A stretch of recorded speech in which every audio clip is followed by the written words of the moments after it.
Hello, everyone, and welcome to Weekly Manga Recap here on March the 22nd of 2017. I'm Nick with Chris, and we're going to talk about manga and try to forget about how awful Iron Fist was. No, I can't never forget about how terrible that show was. We were just talking about it before the show, and it's like, no, you don't understand. It's bad. It's really bad. The best compliment I hear about it is watchable, is like the best way I keep hearing it. But, Nick, I have a small moment to share with you. Have you ever had like one of those moments where you're like, I am extremely lame and a very big nerd, and the depths of which I haven't quite realized until this moment? Right, yeah. I've had a few of those, yes. But I tend to be very in touch with how big a loser I am in general. So, not a whole lot, but yes. Yeah, I had a moment like that. It's not as much the shame part of it, but a moment where I was like, that actually caused this sort of reaction. So, have you ever had a moment where you've realized something, and even though no one else is in the room with you, just the sheer realization of it is enough to cause you to have a vocal reaction to it when you realize this? It happens a lot in, like, TV shows when somebody's like, I left the fireplace on, or whatever. I guess you don't leave fireplaces on unless it's electronic. But the idea being, usually it's like the exposition you have to kind of put out so the audience knows what's happening. It doesn't happen in real life as often because you don't generally talk to yourself like that. But I literally had a moment with that this past week where I was making some tea, and I was staying there waiting for it, and I don't know what synapses must have fired to cause this to happen, but I literally said out loud, "Oh my god, I don't own Viridian City!" I was like, I have all these great songs, but I don't own On the Road to Viridian City! And I immediately purchased that song. And I was like, on one hand, thank God I have this now. But on the second hand, that realization was enough to prompt me to say this out loud to nobody. As though this was a startling, like, oh my God, I have cancer. Or like, oh my God, it was, Kaiser Soze was Kevin Costner all along. Spoilers for a late 90s movie. I think that the last time I had a reaction like that, and it wasn't like me having just a general realization to something, it was at least, a reaction to external stimuli, which was, I worked the night shift where I work, and we've got a couple of TVs in a couple of different common areas, and usually we just have like the news on, but whenever I'm there, if, like, someone has put Fox News on, I'm just like, fuck that. I don't want to look at Waters' stupid punchable face, and I'll change it to something else. So literally I got there, and so I was like, oh, okay, great, they've got Fox News on the TV, whatever. And then, I'm going off and doing stuff and getting ready to work, and I look into a different room, and they've got Fox News in that room, too, and I'm like, why? Just screaming, why? I just say out loud, why is Fox News on both fucking TVs? To no one, just talking to myself, like, Jesus Christ. Conservative-ass fucking co-workers and their shit taste in news. I guess that's the diversity of Florida. You get all types down there, right? We do get all types, because, there's a lot of young people, and also a lot of old people, and there's a lot of white people, but there's also a lot of immigrants, so, yeah. That's correct. So you get all flavors. You just feel that all those flavors don't need to be represented by both TVs with Fox News on them at once. Pretty much. Yeah. It's like, I get it. I get it. You like Trump for some reason. Well, I just want to note, if you're ever cruising down in Harrisburg and you hear Viridian City blaring out of a car, you're going to know exactly who it is. Because I was super stoked to get it. And then you'll also feel like you're on the road to Viridian City. I do. I forgot how much longer the extended version is, too. You're on your way. Okay. So, getting away from Pokemon, because it's not one of our hour-long discussions of Pokemon adventures this time. Let's talk about some manga. We've got some jump starts to get through, as well as all of our usual stuff. Like all of our usual stuff. We've got Astra again. So we're going to be sitting here for a while talking about manga. Except World Trigger. Except World Trigger. Sad. Just want it to be known. I think that it was this week you posted like every week I look in the back and jumped, hoping that there's news of. All right, it's like immediately just flip right to the end. Is World Trigger coming back? No. All right, I guess I'll read the issue. I don't know why I'd bother. All right, let's begin with My Hero Academia, number 130. Listen to the truth. So last time we got Mirio and Izuku's big confrontation with Overhaul, the leader of the sect of Yakuza that they were sent to investigate by Sir Night-Eye. We catch up a little bit with Sir Night-Eye.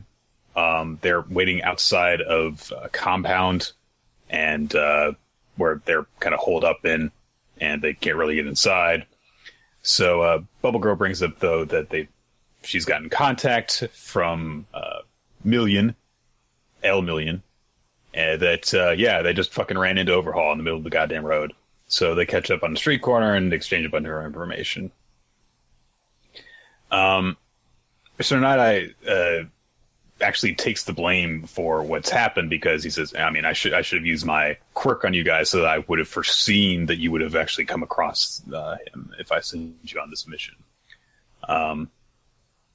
So, bizarrely enough, Deku then says, he didn't seem all that terrifying. Were we looking at the same guy that they encountered in the dark alley? He's like, he didn't explode anybody at all. And if he had done that, he'd have been terrifying. But since he didn't, kind of a swell guy.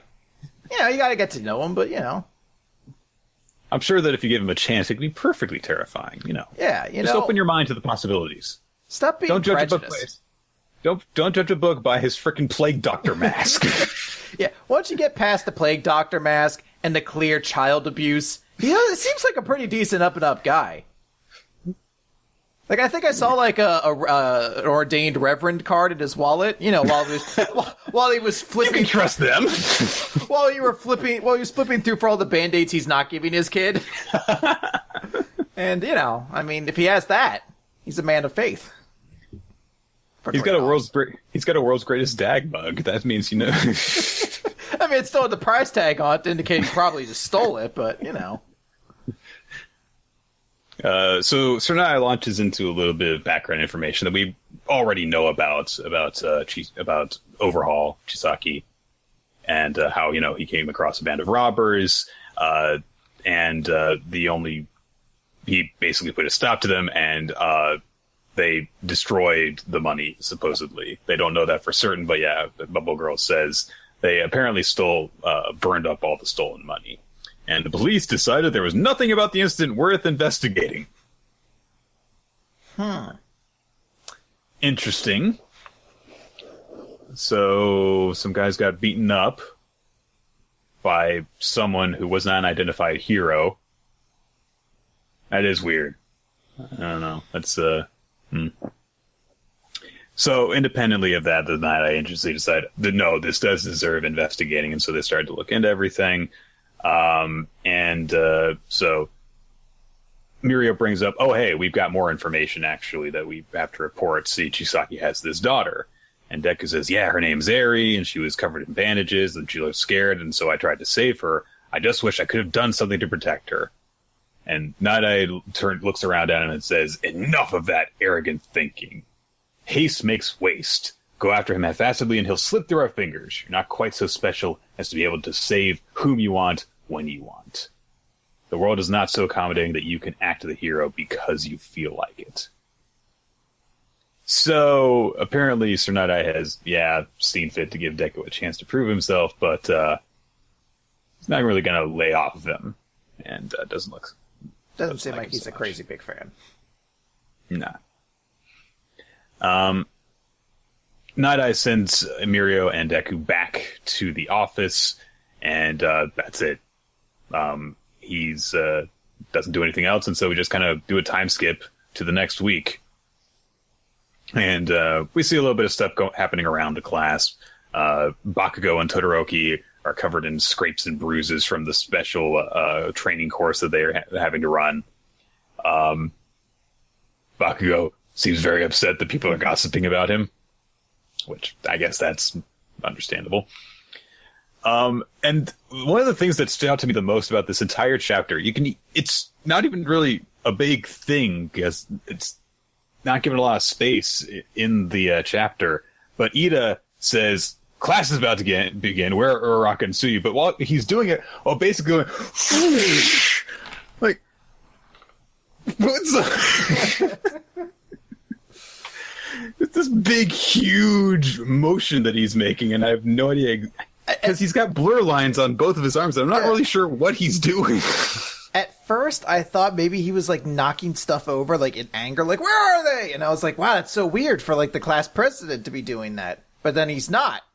So he's just, like, I don't know. He's interpretive dancing his anger away, I guess, or frustration. I don't know. Why aren't they here? He's like, you know what'll really make me feel better? If I JoJo pose.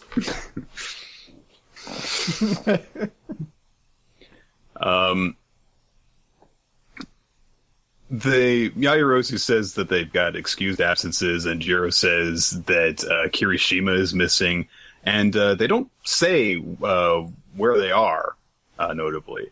There's no explanation whatsoever given out about it. Instead, a couple of people just kind of crowd around Deku and start bothering him. Mineta says, hey, how's the work study, Midorky?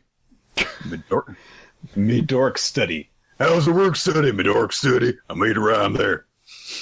Well, oh. You really working with some chick in a perfect costume? Oh, hell yeah. You know, it was kind of like skipped over, but you do have to give him credit. There is a massive amount of underboob in Bubble Girl's costume. That is a lot of underboob. It is astonishing when you see it from that angle. You're like, all right. Fair enough. Seems like it might very well be a rumor that Mineta would actually hear about. Not in terms of just him looking into it because he sees women everywhere, but that I think that people go, that girl's like really showing a lot of like here space, She's like, for some reason, she just doesn't, I guess she's got tape, or I don't know, maybe her powers are, that's like her ability, like my nipples are like adhesive glue, so it doesn't matter. Maybe Sir Night-Eye demands that she expose that much of her torso so that he can more easily tickle her, which is an entire other concern of mine. I didn't think of it until you just said it, but I would not be shocked if that's a legitimate answer as to why. Speaking of which, tangent, but I just watched a documentary on HBO. Okay. It's called Tickled, and it's initially the premise is going to be about like this thing called like the Tickling Endurance Championships or something like that, or Tickling Endurance League or something along those lines. And the documentary guy wants to like take a look at it, just is like, yeah, it seems kind of interesting. I'll do a documentary on it. So he like tries to like message the group, and I guess he's like a well-known filmmaker, and he's also openly gay. And they send back this response. It's like, the World Tickling Endurance Contest will have no association with a known homosexual documentary worker. So he's like, whoa. All right. So now you've prompted me to have to look into this. And it starts off just being like, yeah, let's see what this thing's about. And then becomes this grand blackmail conspiracy of this tickling ring that has guys like go into it, then blackmails them with the video and threatens them if they ever come out that they'll assault all their coworkers and employers with like, this person is a known gay fetish tickle person. And whoa, it's insane. It's something that takes like 1,000 to 1, like, or like 0 to 180 flip, like almost immediately, like, this is absurd. Like, the levels it keeps going to. So now I'm always, like, a little skeptical when I see any tickling fetish out there. I'm like, there's some darkness to this. I mean, there are definitely some people that, there are certain, like, approaches to fetishes that are just way weirder than others. It's like that thing where, people have just this kind of built-in, like, perception of, for example, furries, when in fact there's like an entire spectrum for how people treat it. But yeah, if your reaction to, I would like to make a documentary film about you, is to go, no, we don't need any perverts here. That's the thing you'll get into, is like, it's, if you ever watch it, it's just the person running this like group is insane, and like vehemently, and all the videos seems to solely be dudes getting tickled. So it's definitely like a defense mechanism too, because it's all like, as you'll find out, like, it's okay. Yeah, it's all a conspiracy to get these videos for their own private tickle collection. So clearly there's got to be some level of that to this, but it's insane. Like, I tried to interview people and almost everyone was too afraid to speak to me about this. It's like it's absurd. Listen, man, they've got forms of torture you don't even know about. You almost forget it's about tickling after a while, because you're just like, wait, what's happening now? What's this dude doing? But anyway, My Hero Academia. Go see Tickled, HBO. You can get it for free if you have HBO Go right now. It's interesting. Deku is distracted throughout the day of attending class and going through training because he's so perturbed about all of the things that he's experienced at the Night Eye Agency, from just being looked down upon, the secrets that he hasn't been informed of, and of course encountering Eri and Overhaul. And Aizawa eventually gets to the point where it's just like, okay, if you can't study here, then I'm just going to pull you out of training for the day. So just forget it, And Deku goes to the teacher's lounge looking for All Might. There's... I don't know what this... Oh, okay, that's what he's referring to. Because Midnight shows up and she's like she's basically doing the... What's that freaking movie called? Basic the crossing Instinct. and uncrossing. Yeah, Basic Instinct. She's kind of doing the precursor to that with her legs crossed over each other.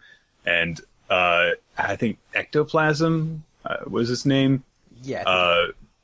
Is like, what are you doing that pose for? No, I just haven't done it in a while. That's it. Fair enough. But she informs Deku that All Might is actually out jogging. He started training for some reason. And so Deku goes outside and quickly catches up with All Might because, he just uses full cloak to go super speed and catch up with him. And so All Might is like, oh, okay, are you here to ask why I'm here? And Deku's hesitant for a minute, and then he's like, you knew, right? You knew how Night Eye knew about One for All. I mean, Togawa-senpai being in line to be your successor. You knew all of that stuff, so why didn't you tell me? And Toshinori says, well, did I have a reason to? And Deku just freaks out. He gets a really kind of despairing look on his face and says, of course you did. All this stuff is just new to me, and I'm in this haze now, and you didn't warn me about any of this, so I want to know all this stuff, and I don't want to know, like, as your fan, but as your successor, and I feel like I have a right to know. And All Might's like, okay, if you're sure, but don't regret asking me this. And so he provides backstory about his relationship with Night Eye. And how Night Eye was actually a lot like Deku in the past. He was one of my major fanboys. I made a point of never taking on sidekicks, but he eventually wore me down and I brought him on board. So, yeah, he became the brains behind All Might's brawn. And Deku's like, well, of course I know that stuff. I'm your super fan. So, but, you worked in the field and all that stuff. But All Might says, our partnership dissolved when I was hurt 6 years ago. We just saw things differently. And we see that Night Eye was encouraging him to retire because he was in such poor shape. And, Night Eye gave this big thing like, okay, look, you're trying to be a hero in this state, but doing so will only lead to more pain for everyone. For the sake of peace, you should retire now while you're still a living legend. You need a lot of rest right now. Find a bright, strong, fresh face for the job. Find someone just like you and pass it on. But All Might says, okay, but until then, what about the symbol? I need to protect that. And Naya says, I get that, and I respect that ideal, but in the state that you're in right now, you can't even smile. If you insist on continuing with these theatrics, I won't support you anymore. I can't. I don't want to. It's a pretty emotional scene. Knowing what we know about Night Eye, it's, I guess, makes more sense from this explanation, like why he's such a hard ass, is because, like, it's the thing that Deku has had to learn from Bakugo recently. which is you have to be so strong that you can always have that confidence about you. You have to always be strong enough that you can be the personable hero too. Also, good. No, I can finish up.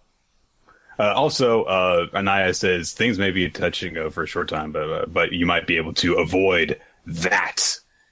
And All Might's like, okay, well, your foresight's never been wrong before, so there's no chance that we can actually avoid it. And Naida got really stubborn about this and said, no, I can change the future, but if you just proceed on this path, then what I've seen will come to pass. We can't have that. I want nothing more than to be there for you, All Might. And if you continue down this path, you will encounter a villain. What awaits you then is an unspeakably gruesome death. And so this is why All Might didn't tell Deku the truth, because, yeah, so I'm going to die. Definitely.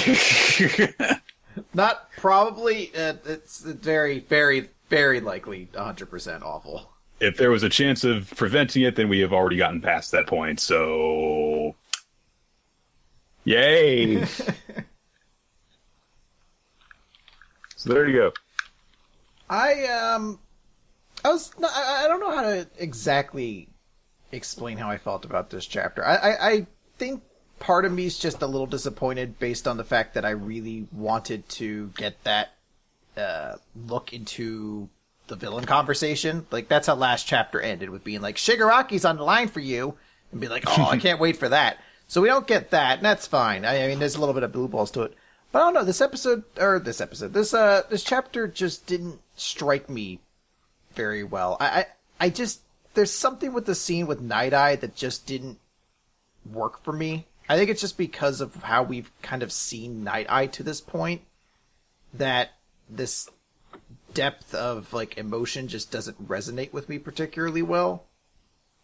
And I don't know. It's not that it doesn't work altogether. It's just I didn't feel very much going through it. I just don't think I care enough about Night Eye as a character yet to have this scene really hold much weight.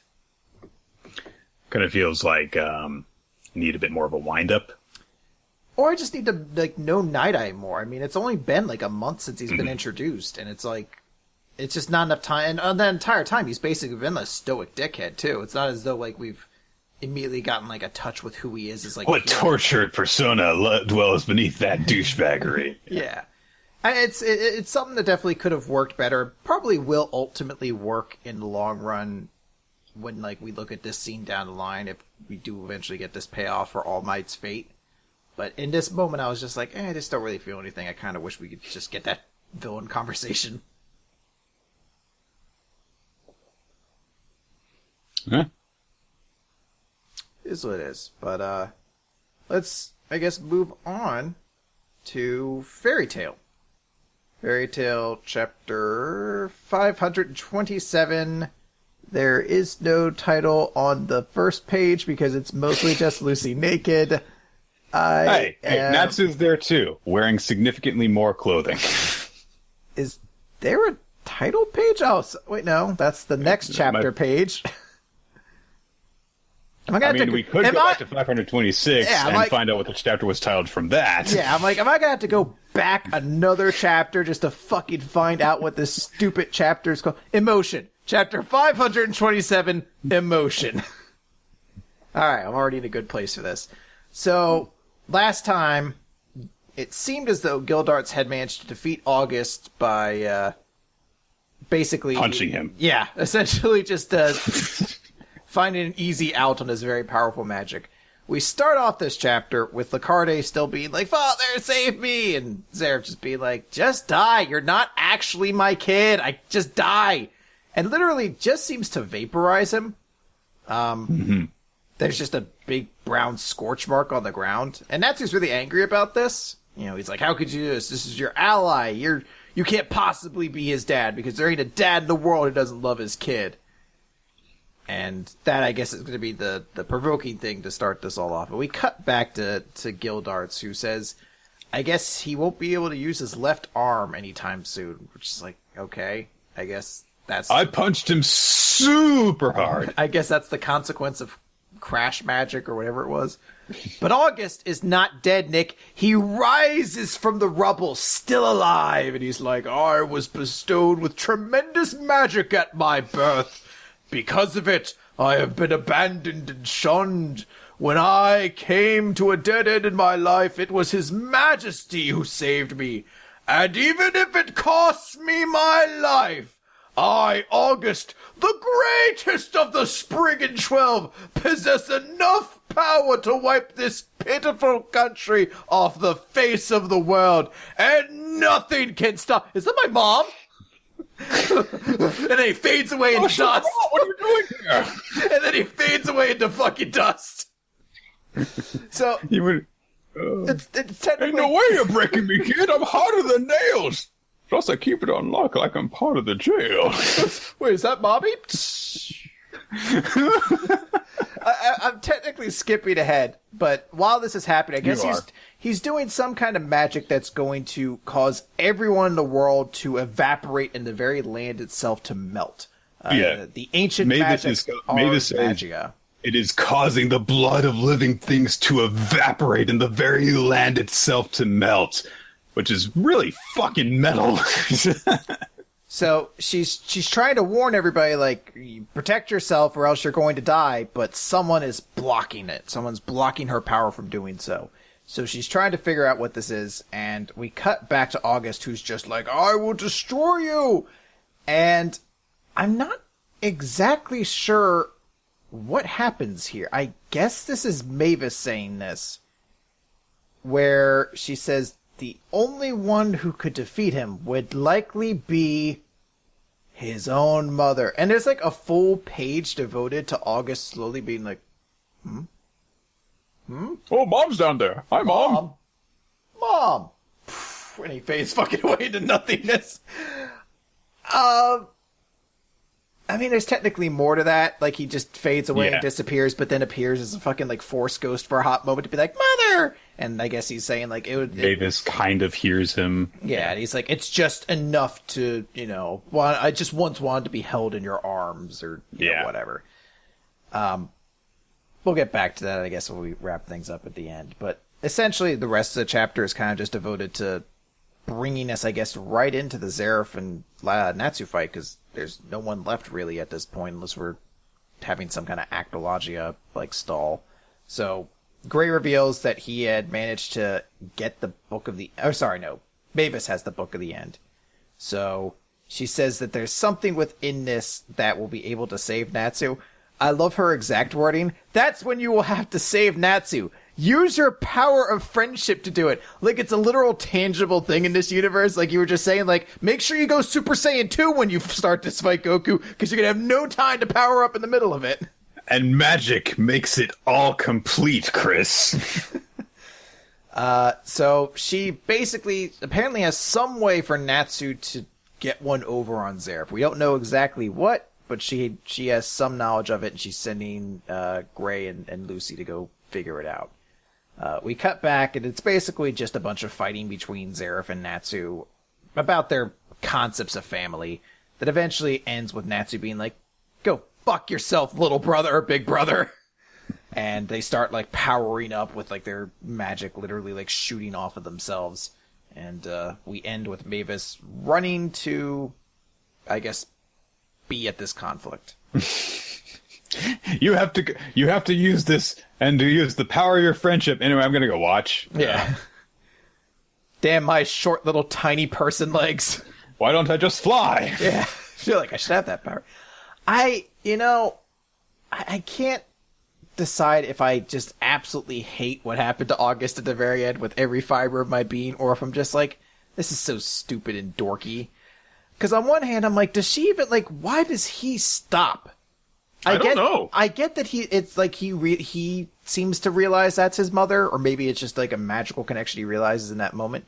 And I could realize why he wouldn't want to kill her, but it's weird that he just gives up on life seemingly, when, even though Zeref doesn't... He said he was going to give his own life in order to, I think, cause... I don't know. Yeah, but he didn't cast the like, I guess it's like so much so that even to start it is what kills you, but in my mind, I'm like, he shouldn't die here, or like he shouldn't want to willingly die, because even if he doesn't want to kill Mavis, and even though Zareth doesn't acknowledge him or even know that it's his kid, he still has that fervent loyalty to Zareth as the Emperor that seemed to be his number one idea overall. Yeah. So it did seem weird that kind of didn't come up at all in this last moment. It was just like a glimpse of his mother is enough to cause him to just give up on everything, or I guess be destroyed by his own magic. I'm not entirely sure what happened. I guess that's what a universe powered by magic kind of has in its back pocket, is they don't really need to explain everything at times. But I mean, it's the issues that I had with the whole Irene thing compounded, where it's like, okay, you got this thing where you're attempting to have this big emotional defeat of a villain based off of a familial relationship that they have, and they decide to stop themselves from killing the good guys because of a familial bond that they have. And with August, we just had that play out over the course of 2 chapters, when parts of those 2 chapters were focused on the thing with, Zareth and Lacarde and Natsu. So a lot of the attention was being taken away from him and taking away time that could have been spent building him up more, or at the very least pacing this sequence a little bit better. With Irene, we had almost a full month of just explaining who she was to Urza, how she felt about her daughter, her denial over her feelings, and then coming to realize how she felt about her and deciding to not kill her. And with August, it's just he punched me one time, so I'm going to blow everything up. Oh, hey, Mom. Oh, I shouldn't have turned away. Yeah, Mother, there is no other. My mother.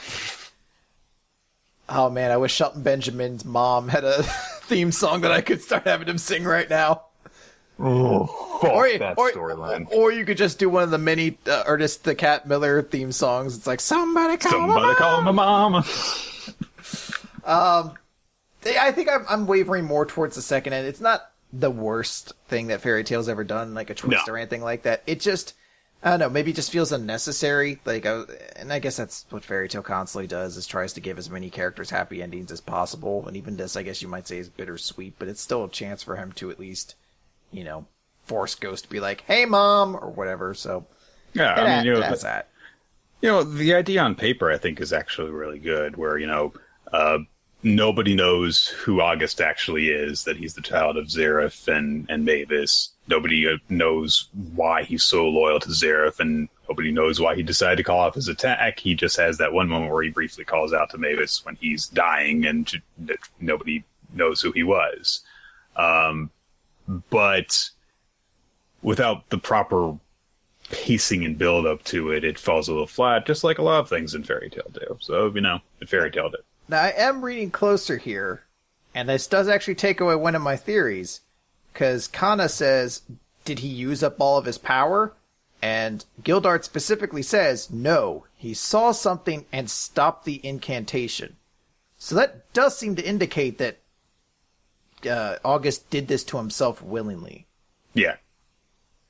Alright, so that puts it further into this is a kind of very dumb twist at that point, or finale, but I guess it's ultimately just kind of disappointing that August, who was being built up for so long, kind of just didn't really feel all that spectacular in the end. He was one of the few members of the Spriggan 12 that actually you felt like he was powerful. Mm-hmm. So. But it is what it is. Okay, we're going to move on now to Astra Lost in Space! In space! So, we have Chapter 27 with the crew of the Astra just arriving at the next planet, their journey, the 4th planet, and everyone's like, oh yeah, things are going really well here. Luca and a few of them just start singing, and it's just well, okay, yeah, you guys do that, sure. Do you remember in Gantz when after there was that whole fucking invasion of the aliens, for some reason, even though we saw the aliens were evil, I guess humanity hadn't seen it as a large. So the aliens were like, no, we're friendly. Come to our spaceship. So it's all these people being lifted into the spaceship for their own butchering while they sing the fucking One Piece theme song. Yeah. I always was like, every one of you fuckers deserves this. Every single one of you. None of you have watched Independence Day. What the fuck? Why are you accepting being lifted into the strange alien spaceship in a cage? Look, they're opening.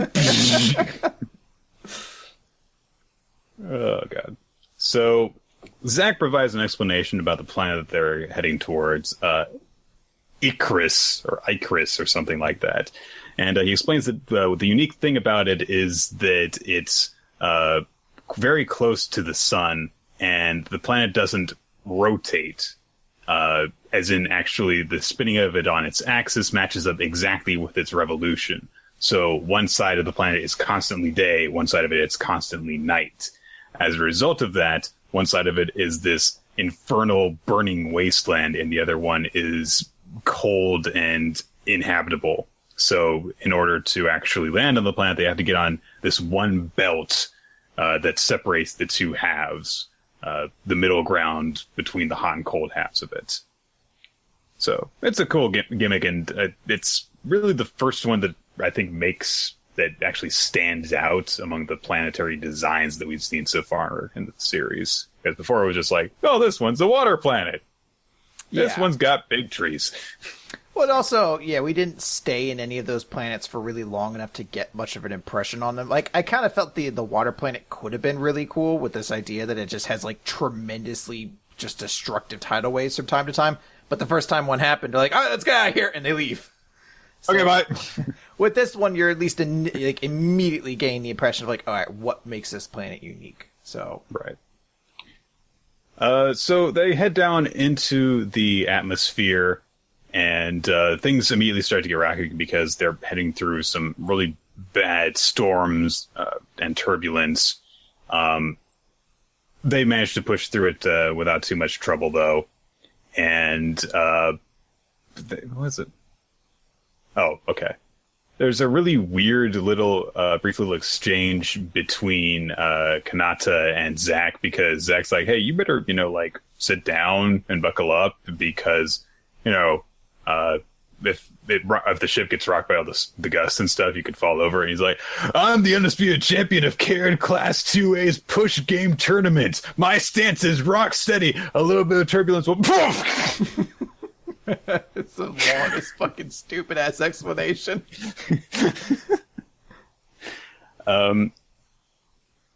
So they managed to get through a clearing in the storm, and they see this huge, wide open space before them, and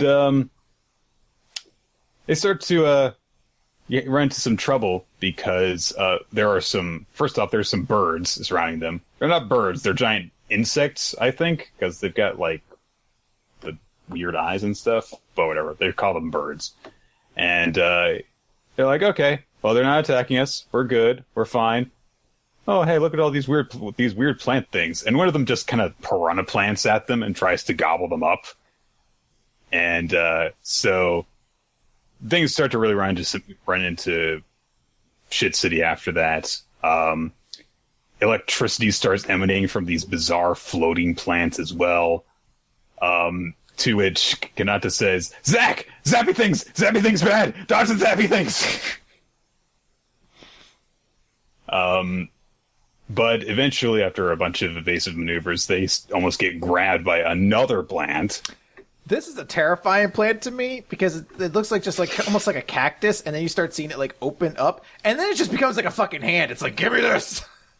Just grabs the ship whole, and so they try and just use the retro rockets or whatever to just pull away, but it's not working. So Zack puts the ship into a roll in order to tear the kind of vine that's snagged onto them off.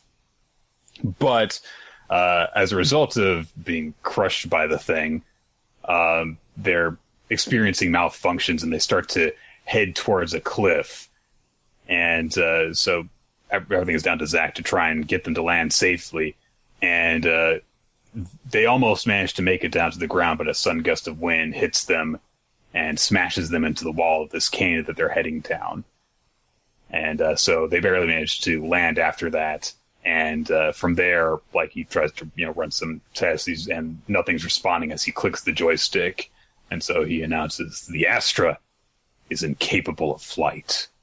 Bum, bum, bum, bum, bum, bum. Dramatic reverb.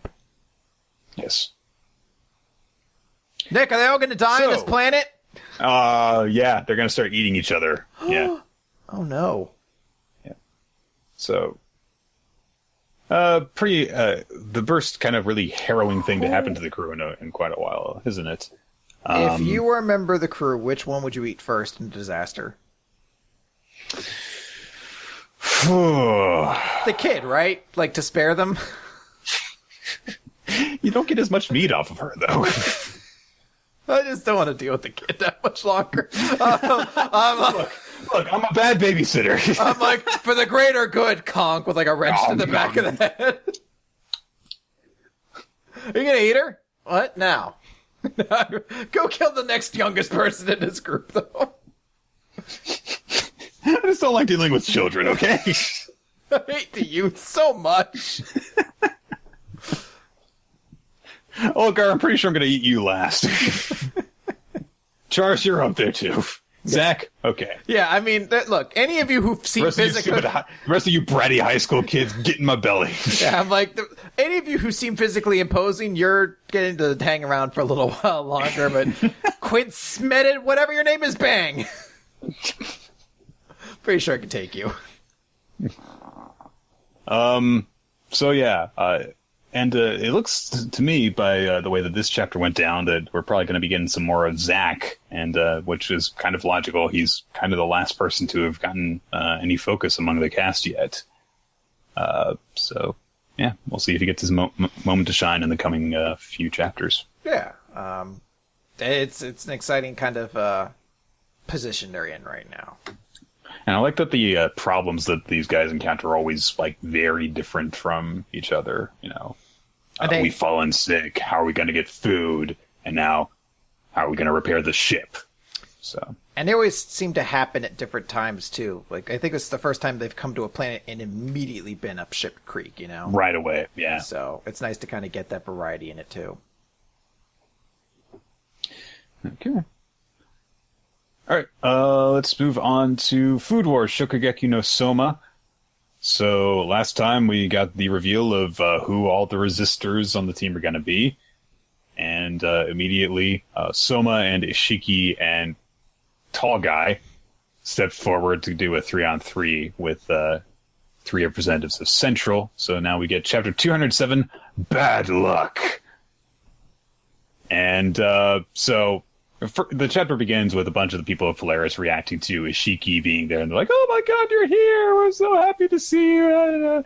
Bunhead Girl does a leaping tackle hug on him. One of the girls points out, hey, if you lose, you're going to get expelled along with us. And Ishiki's like, "Oh, I'm still going to fight for you guys. This is for the sake of my favorite doormates, after all." So it's a cool little moment for him, Yeah. He doesn't. It's not even like, I have to do this. It's just like, well, of course I'm going to help you guys out. You're my friends. So, I love his explanation of his backup plan, because they're like, on the off chance we do lose, I have a plan. We'll go work on a farm together. He's apparently gone to great lengths to already set this up. It's like, look, not for nothing. They're going to destroy us. So don't worry. Everything's already set up. We're all going to be farm men together. Like, he's got the entire plan, ready to go. As his plan B at the worst case scenario is I've got in contact with my friends, and he's got a distributor who specializes in organic produce, and we can start this as a small startup farm, and then eventually... yeah. Kuga says that he's not going to step in until Tsukasa is coming out. So that's why he is leaving things to Megashima.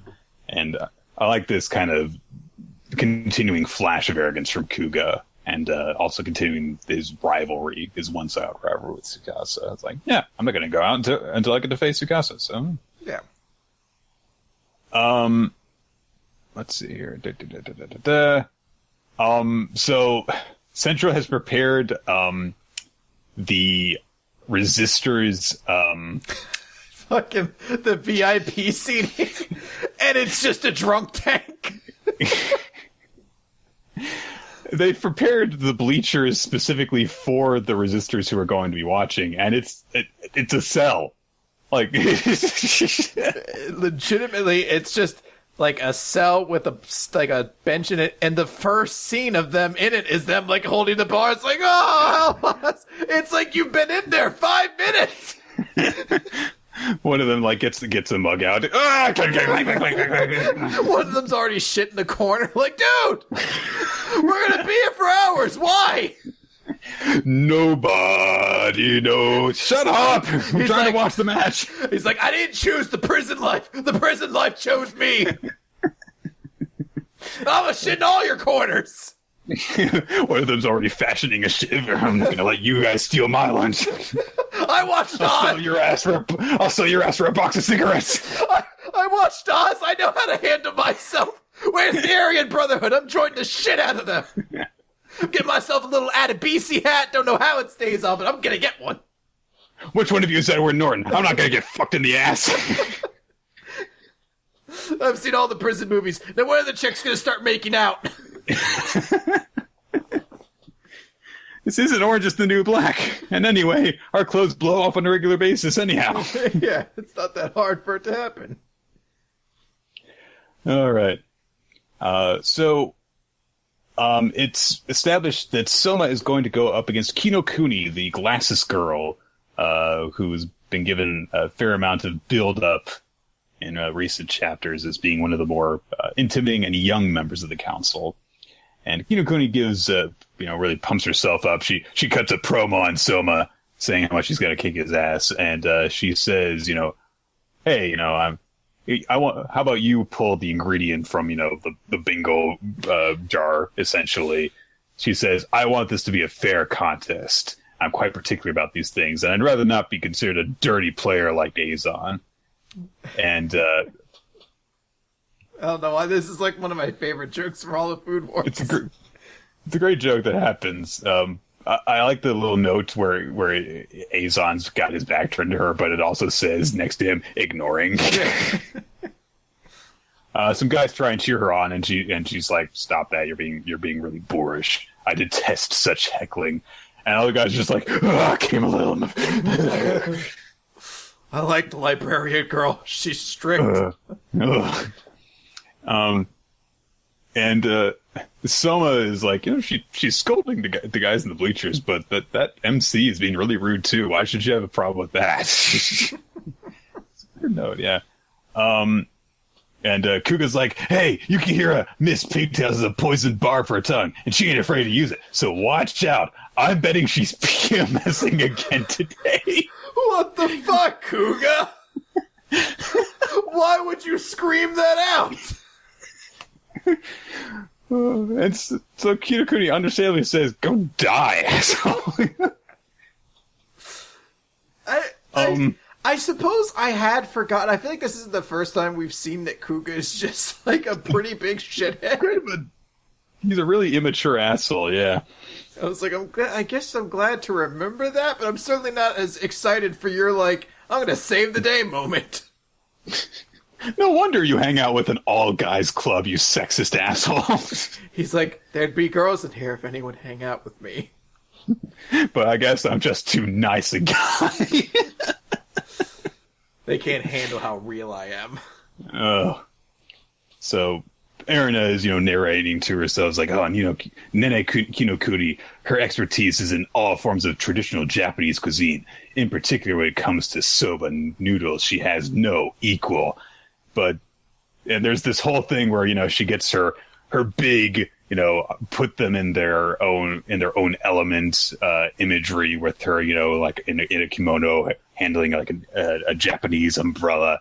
and her family owns a soba noodle shop in Kanda, an old and elite establishment. They have meticulously preserved the original Edo soba style of noodle making for generations. Born in such a traditional environment, she has had the intricacies of Japanese cuisine, from the tea ceremony to full-course meals, drilled into her from a young age. A true blue-blooded elite, she is considered the pride of the traditional Japanese culinary world. But Kinokuni takes her glasses off and polishes them off, and she says, "Let me offer you some advice, Soba Yukihira. Do not think that my skills lie in Japanese cooking alone. No matter what theme you choose, no matter what type of cooking our battle requires, nothing will change the fact that my dish will crush yours." And someone's like, "All right, I'll grab the lot. Takes it out. Soba." That shit made me laugh so hard. Immediately when she starts apologizing for it too. Everyone's reactions are beautiful. Like, Kuga and Takumi are like, "Oh shit, Ikumi is making a freaking Yuma duck face in the cell." It's like, "Oh fuck." Even Alice is like, "Oh, he's screwed." The freaking MC and the central siding fans are there, and they're like, "Are you fucking kidding me?" And Kinokuni's like, I laughed so hard that she's like, "Just so you're clear, this is not my fault. I didn't mean for it to happen this way. I know I did this big bravado thing about no matter what don't think I'm just a Japanese chef. Whatever dish comes up, I will destroy you in it. And then my best thing comes up. Look, all right, then shut up. It's not my fault." And she's like freaking looking away and blushing because her cool moment's been completely undermined by this development. And she's like, "This is not my fault. I did not intend for this to happen." So it's like, "Oh no, I know you did." It's like, "No, don't apologize. Shut up." Oh man. But, she just gets right into it and starts going, it's like, "All right, hand prepared soba. Let's do this." It's this huge bowl out, puts in, water with the ingredients, and starts handcrafting it with blinding speed to make the dough. And everyone's like, "Oh," and Megumi's like, "It's beautiful. It's like she isn't so much a chef as an artisan perfecting her craft." And everyone just was like, "Oh, someone's fucking dead!" And so someone's thinking to us like, "All right, what should I do?" Okay, soba, buckwheat noodles. All right. Instant yakisoba. Oh, man. Well, this was a weird chapter. We get a little bit at the very end where the judges are given a really, what's the word? Foreboding introduction. Very ominous, dark shadows as they're watching the proceedings on the TV from backstage. And they're like, "It's the Rupert Central. Let's be certain we provide an impartial and absolute judgment." But seriously, such a weird, goofy chapter. Well, it's good to note that because, obviously if the judges are saying, so that's the Rupert Central, then they're not part of it. So we do get the idea this is going to be impartial. But there's also one other thing that kind of happens at the very end here is, yes. Kino Kuni, whatever her name is, looks at Ashiki and thinks to herself, like, Ashiki, and they kind of have a little bit of like a stare down. And it's teased a couple times throughout this chapter, actually, based on the fact that she is the highest ranked second-year student on the council, ranked even higher than Ashiki. And they keep kind of playing into that. We know that Ashiki's a very talented chef, but they keep noting about where her position is and how she's even better than he is. And this little stare down at the end definitely seems to set up the implication that there's some kind of history between the two of them. Almost certainly. And considering how she usually seems to be nothing but confident, the fact that there seems to be a little bit of like a foreboding element there when she sees him almost makes me think that she might have a losing history or maybe some kind of history where she knows what Ashiki's true skill is and maybe is intimidated by it or has a greater awareness of it. I'm going to make a theory right now, Nick. So that if this happens, everyone can say I called it. Like honey mustard. I believe that actually happened. I think what's going to happen here Ishiki is going to throw his match. Not in a sense of being like, I'm going to screw it up. But the whole point of this is that when you're judged in a one-on-one matchup, but also your food's tasted alongside the rest of your team.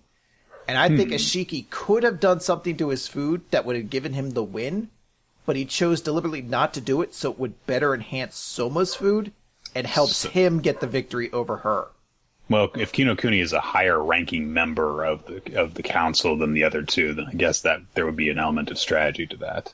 So I'm going with that logic to this. And that's that's the theory I'm throwing out there. And when next week happens, and he's like, I crushed my opponent already, and I'm like... then you're going to be like, just wait. Okay, I've got egg on my face, I guess. Yeah.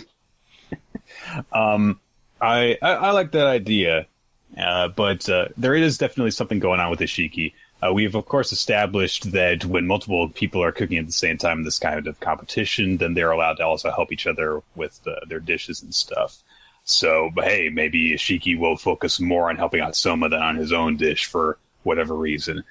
He also says something that's kind of a throwaway thing directly after we get that big reaction to Kinokuni getting her specialty, because he and Megashima pick the thieves for their matches, and Megashima just kind of goes, But Ishiki says, I see miracles are as common as ever.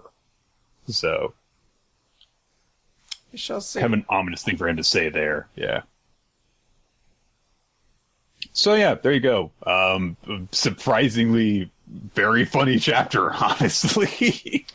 So I was quite happy with it. You know what? If nothing else, too, this did put at least a little ease at the notion that maybe the series is wrapping up to a conclusion soon, because this definitely didn't seem like the kind of chapter you would do then, if that's the case. Like a chapter really just kind of used to emphasize the build up the personality of the people involved and throw a bit of humor in there, yeah. All right, let's do our jump starts. We've got a new one, but we're going to be beginning with the third and last one for the jumpstart run of Dr. Stone. So last time, after experimenting with fermentation, Senku and Taiju basically came up with the way to free people from their stone imprisonment. And so, of course, Taiju is leading them to go and free his crushed Yuzuriha. So, you know, they're get everything ready. They head towards the tree, and they actually do bother to establish that Senku has actually tried this on humans. Because he was like, yeah, I tested on some broken pieces of stone, and they turned back into dead flesh. And Taiju's like, oh! It's like, well, I mean, yeah, if you're going to do a human trial, you know, do it on someone who's already dead. Yeah, sure. I mean, logic's there. It's sound. Mm-hmm. So they pull aside a bunch of the vines that are wrapped around Yuzuriha's statue, and it's like, all right, yeah, Yuzuriha, I'm sorry for making you wait so long, but I'm going to bring you back to life. And then Taiju goes, wait, Senku, she's naked! And she just gouges him in the eyes. Like, it goes so, like tangibly into his skull. And so he's like, yeah, we can't revive her like this. She's naked. She'll get so embarrassed. And Senku's like, are you fucking kidding me? I love his face of just like, fucking seriously? He's like, are you fucking kidding? We live in a brutal stone world now. Who cares about that crap? And Taiju's like, I care. It's like, nobody is going to mind. Come on. Like, but Yuzuriha does not have junk that will be swinging around. It's like, no, you idiot. So he just fucking picks her statue up over his head. And he's like, we're going to bring her back to camp and put clothes on her, and then we'll free her. I fucking love this idiot. Such purity to this stupid ass relationship. It's like, oh, what the hell are you doing? Like, helping her over your head. How much does she even weigh? She's not chubby. That's not what I mean. It's like, I'm not calling her fat. She's made out of stone. But all of a sudden, things take a turn for the very serious as a group of fucking lions arrive out of the jungle and start to pursue after them. And Senku's like, I guess the keepers turned to stone while the cages were unlocked. And so no one's been there to look after them. And yeah, animals are probably fucking all over the place. So yeah, we aren't at the top of the food chain anymore as a result of that. And so they start running away with Yuzuriha in hand. They have a little bit of time because the lions are being cautious. Because, I mean, if they chased after them full power from the... Oh, yeah. And so Senku says, okay, well, we've got, spears and shields back at camp, but that's a really long ways to get to. So it's not like we really have a realistic chance of doing this. So Taiju thinks quickly and tosses Yuzuriha over to Senku, and he's like, okay, you're humanity's last best hope with your scientific mind, so I can't let you die here, so I'll protect you, just take Yuzuriha back to camp. And Senku's like, no, I mean, I need your physical strength, and you're no fighter, so you can't take them on. I've never seen you throw a single punch since elementary school. And we actually get a little bit of a flashback of Taiju protecting Senku from bullies when they were little kids, which he just did by just standing in front of them and absorbing all of the punishment. And that's the only insight I think we've gotten so far into how long they've actually really known each other. Yeah, first real glimpse into where their friendship was kind of founded from. So Senku says, look, we have to be rational about this, and we've got to both get out of here. And Senku's like, okay. Or Taiju is. And then Taiju realizes, wait a minute, you said I'm not a fighter. And then he's like, hey, we can't fight them, but look over here. And he rushes over to where the strongest primate high schooler, Tsukasa Shishio, is frozen in stone. Which he did make a specific note of in the first chapter. Because I think we at the time still said, what the fuck does strongest primate high schooler mean? It still is a very weird way to describe him. What does the primate part mean? Oh. And so he's like, okay, I'm sorry, Yuzuriha, but we need a fighter right now to protect us. And if we can get past these guys, then we'll free you next. And so they pour the mixture on top of Shishio's head, and it looks like the lions are closing in. They're going to get them, but just as they're about to, the stone around Shishio's body starts to crack and emerge. And Taiju immediately says to him, is like, hey, I'm sorry that we've only just woken you up, but we kind of need your help here. But Shishio just says, what's our situation? And Senku says, like, your body is covered in stone fragments, and we've got lions incoming at 9 and 2 o'clock. Okay. Crosses on stone shards go shooting outward, pelting the lions. And then he rushes in and beats them up. That dude punched a lion. This shit is awesome.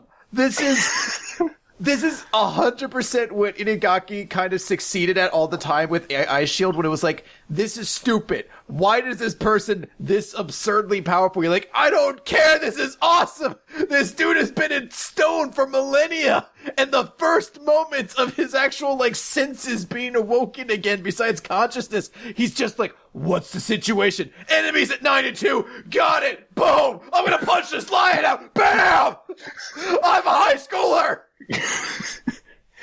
And I want to make a note of one little detail. He's such a badass that the only stone fragments that remain on him perfectly braid his long flowing hair. Oh my god. And yeah, he just chases off the lions, and he's like, I want a full explanation, so take it nice and slow. And I can make you one promise. You two will never be in danger again. From now on, I'll do the fighting. There's still an unconscious lion behind him. Oh, man. So, that's really it. It's the three of them are all gathered together. Brains, brawn, fists. And that's the end of our jumpstart. I really hope we see more of Dr. Stowe, because it's very much that would only work in manga kind of a premise that's stupid awesome. So I love this chapter. I loved everything about this. I love seeing this dude wake up out of the stone and just how calm and cool and collected he is. Just seeing that instantaneous reaction where you're just like, this is so absurd, but it's just awesome in the same way. How can Gao bench press like 500 kilograms? Who cares? This shit's awesome. How can Kid throw a football in like less than a 0.1 second? Whatever. Look at these passes. You basically get that in the same notion of this dude just immediately waking up and like, I'm gonna knock out 6 lions. And also Taiju takes a couple shots too. That's a nice little detail because he's, heading off the lions, so he gets pelted by them too.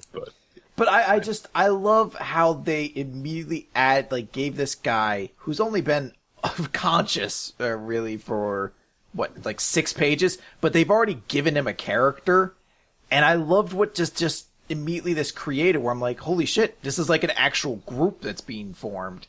And I'm starting to get those feelings again of like when I was reading Ice Shield 21, you got to see this team of different personalities interacting where I'm immediately like, I'm really excited to see what this guy is going to be like when he's working with the rest of them. Like, it was cool to see him immediately be like, tell me the situation. Okay, cool.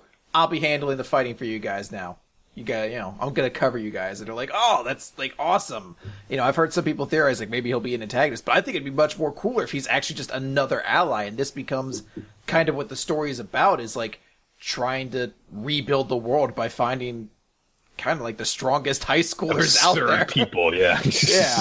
But I just love how cool this felt, how like awesome of a moment it was, and just how it's all presented so effortlessly. Inagaki is truly just incredible at doing these sorts of things, and I truly want this series more than maybe any Jumpstart we've done to continue in the magazine, because I absolutely love this series. It's so much fun.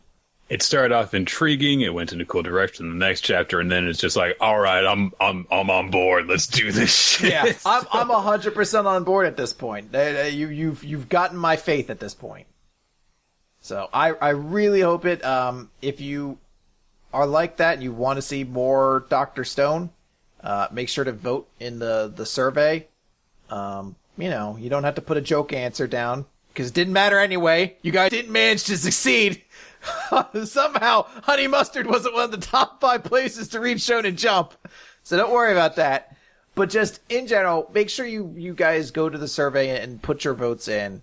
Because that's the best way you're going to have to determine which Jumpstart remains, basically. So, there's a lot of options out there. We have another one to just talk about here, too, that people are pretty excited about. So you have a ton there, but just make sure you put your opinion out there, because that's how they're going to gauge this.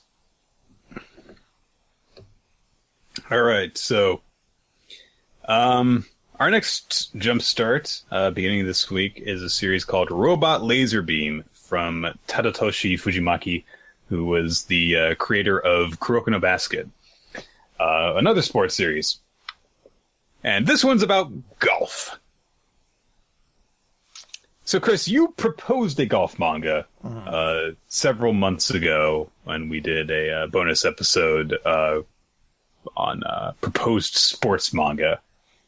Yes. So I guess my first thing is so how do you think that Robot Laserbeam measures up to that? Well, I believe in mine there was like a wacky Mr. Krabs-like character who kept just using his like golf student for like marketing purposes for like his shitty restaurant. And I can't remember if that was the one with the mischievous fan service crab. I think that was the fishing one. But regardless, I feel as though there's a lot more wacky. None of the characters in this are even called Daisuke Asahara, so I mean, it feels like they weren't really trying, but hey, you know what? He's the one with the published series and I'm not, so maybe he knows something I don't. I'm more curious on your thought, Nick, because no matter how I tried to sell the golf manga, you were adamant, fuck that, fuck its existence, there should be no manga about golf. I will say that the protagonist does definitely endear himself to me because of his complete lack of interest in golf to begin with. The first chapter is in fact titled, I'm Not Going to Play Golf. So that's what got Nick really excited. He's like, oh, Swerve, be a wrestling manga or a robot manga, I don't care. So, Begin with an introduction to our protagonist, Roboto Hatohara, who everyone recalls he's nicknamed Robokun. And we see him to begin with in a sound studio, a karaoke, and some group of people have gone off to do karaoke, and instead of, I guess, participating properly, he's just kind of with a tambourine. They're just going shing, shing, shing, shing, shing. And we're just like, "Hey, are you gonna do karaoke, or are you just making a noise? Are you having fun?" He's like, yeah, again. It's like, there's not a whole lot of tambourines in Sweet Home Alabama. You can stop that. Ching, ching, ching, ching, ching, ching, ching. It's too much energy for him. I imagine he just keeps it to a steady beat, ching, ching, no matter how much it clashes with the song. Oh my god. There was one MagFest, I think it was the most recent one that I actually went to, and this was years ago, where a group of us went to some really... I'm not even sure really how to describe it. It was a diner, though.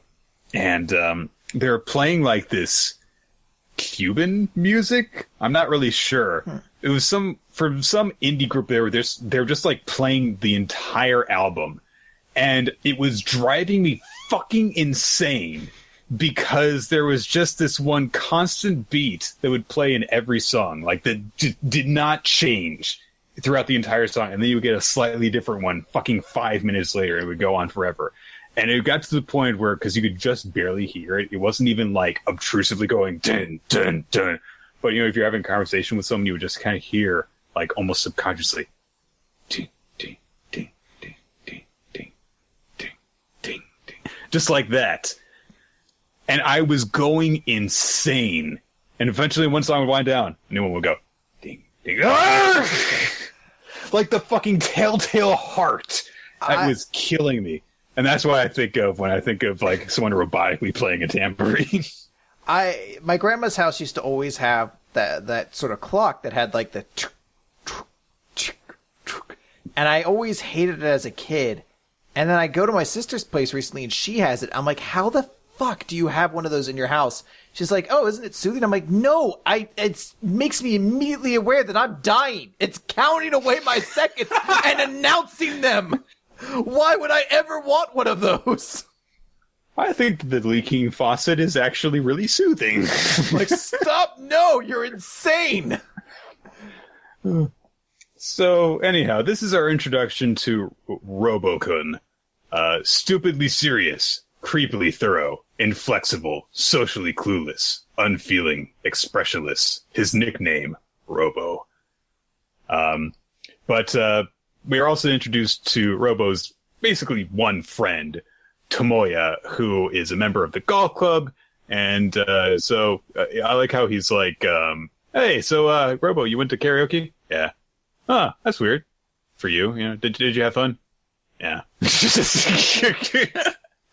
It's completely just flat-faced through the whole thing. And he's like, hey, if you really want to have fun, you should join the golf club. It'd be great for you. Our team's really strong. You should join up. Nah. Why? Because hitting a ball and watching it roll into a hole. I mean, what's so fun about that? It's after my own heart, man. That's when Nick was like, you were already starting to cry. Like, you just had like a one tear going down. You're like, thank you. It's so beautiful. This guy gets it. This guy with zero personality.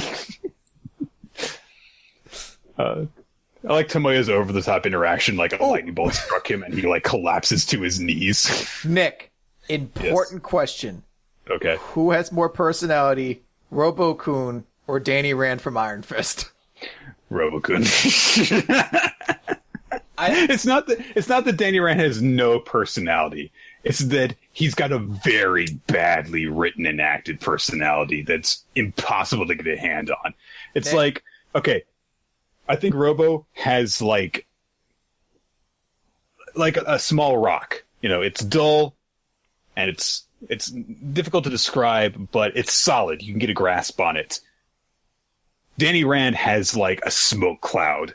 It's probably got just as much mass overall as the rock, if not a little bit less because of how, incredibly light it is, but it is also floating through the air, constantly changing, and when you try and grab onto it, just sits between your fingers, and you can never really understand its shape.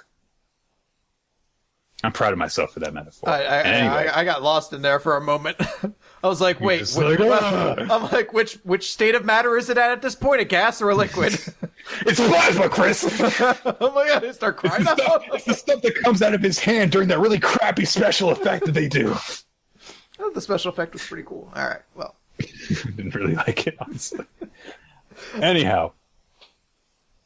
Tomoya tries to give this big passionate speech to Robo. It's like, oh, come on, you can say basically the same thing about all sports, And Robo's just like, I don't really understand sports in general, I don't understand competing in order to defeat your opponent. I really don't get the points. You want to do what you like, cool, but I don't really see labeling myself as superior or inferior. I don't get that. It's just a stupid game. Why would you? No. Tomoya says like, oh, golf's really cool though. It's like, pros could hit a ball 300 yards, to which Robo goes, what's a yard? And it's like, oh, there's this guy named Yozan Miura who competed in the pro tournament and came in second place. He's really cool. But Robo's just like, okay, but a lot of people who are really good have just been practicing since they were really young. I'm pretty sure that you just started because you learned how much money you could earn. It was like, oh. The captain of the club comes along after them. His name is Shintaro, and he gives them a little bit more information. He explains what a yard is after Robo asks again, which I thought was kind of funny. He gives this more informative speech about how much he cares about it. I like how he says, oh, when you drive a ball 300 yards, it's basically 270 meters, so, approximately twice the length of a baseball field. And Robo's like, if possible, could you give me an exact number? I don't like approximating calculations. Like, that's what he cares about. I'm like, wait, what? That seems like the thing you would like to do. So, Shintaro's like, hey, do you have any interest in playing golf or accepting new members? And he's just like, no, thank you. I have no interest or motivation whatsoever. Like, not even being rude about it. He's just like flat out. He's like, nope, I have no interest and no motivation to do well. But we get a bit more insight into the relationship between Tomoya and Robo. Tomoya's offering a little bit of information to Shintaro as they're walking away. He's like, oh yeah, because Shintaro's like, he's got that flashy red hair color. He's like, no, that's actually his natural hair because he's actually half Scottish. So he's born to play golf. The muscles of the Scotsman. We're like Japanese and Scots, Chris. It's Scots and other Scots. Damn Scots! They're in Scotland! You Scottish are a very rambunctious lot, aren't you? So Tomoya points out, he actually would get picked on a lot because of his weird hair color, and he didn't have a lot of friends. And Shintaro's like, oh, that kind of sucks. No, it's actually not that depressing of a story, because he's basically a robot, so he didn't really notice it. I told him he was being bullied, and he was like, I thought it was weird that no one's been talking to me lately. Okay. Which is actually kind of even more sad, in my opinion. He's bullied and didn't even realize it.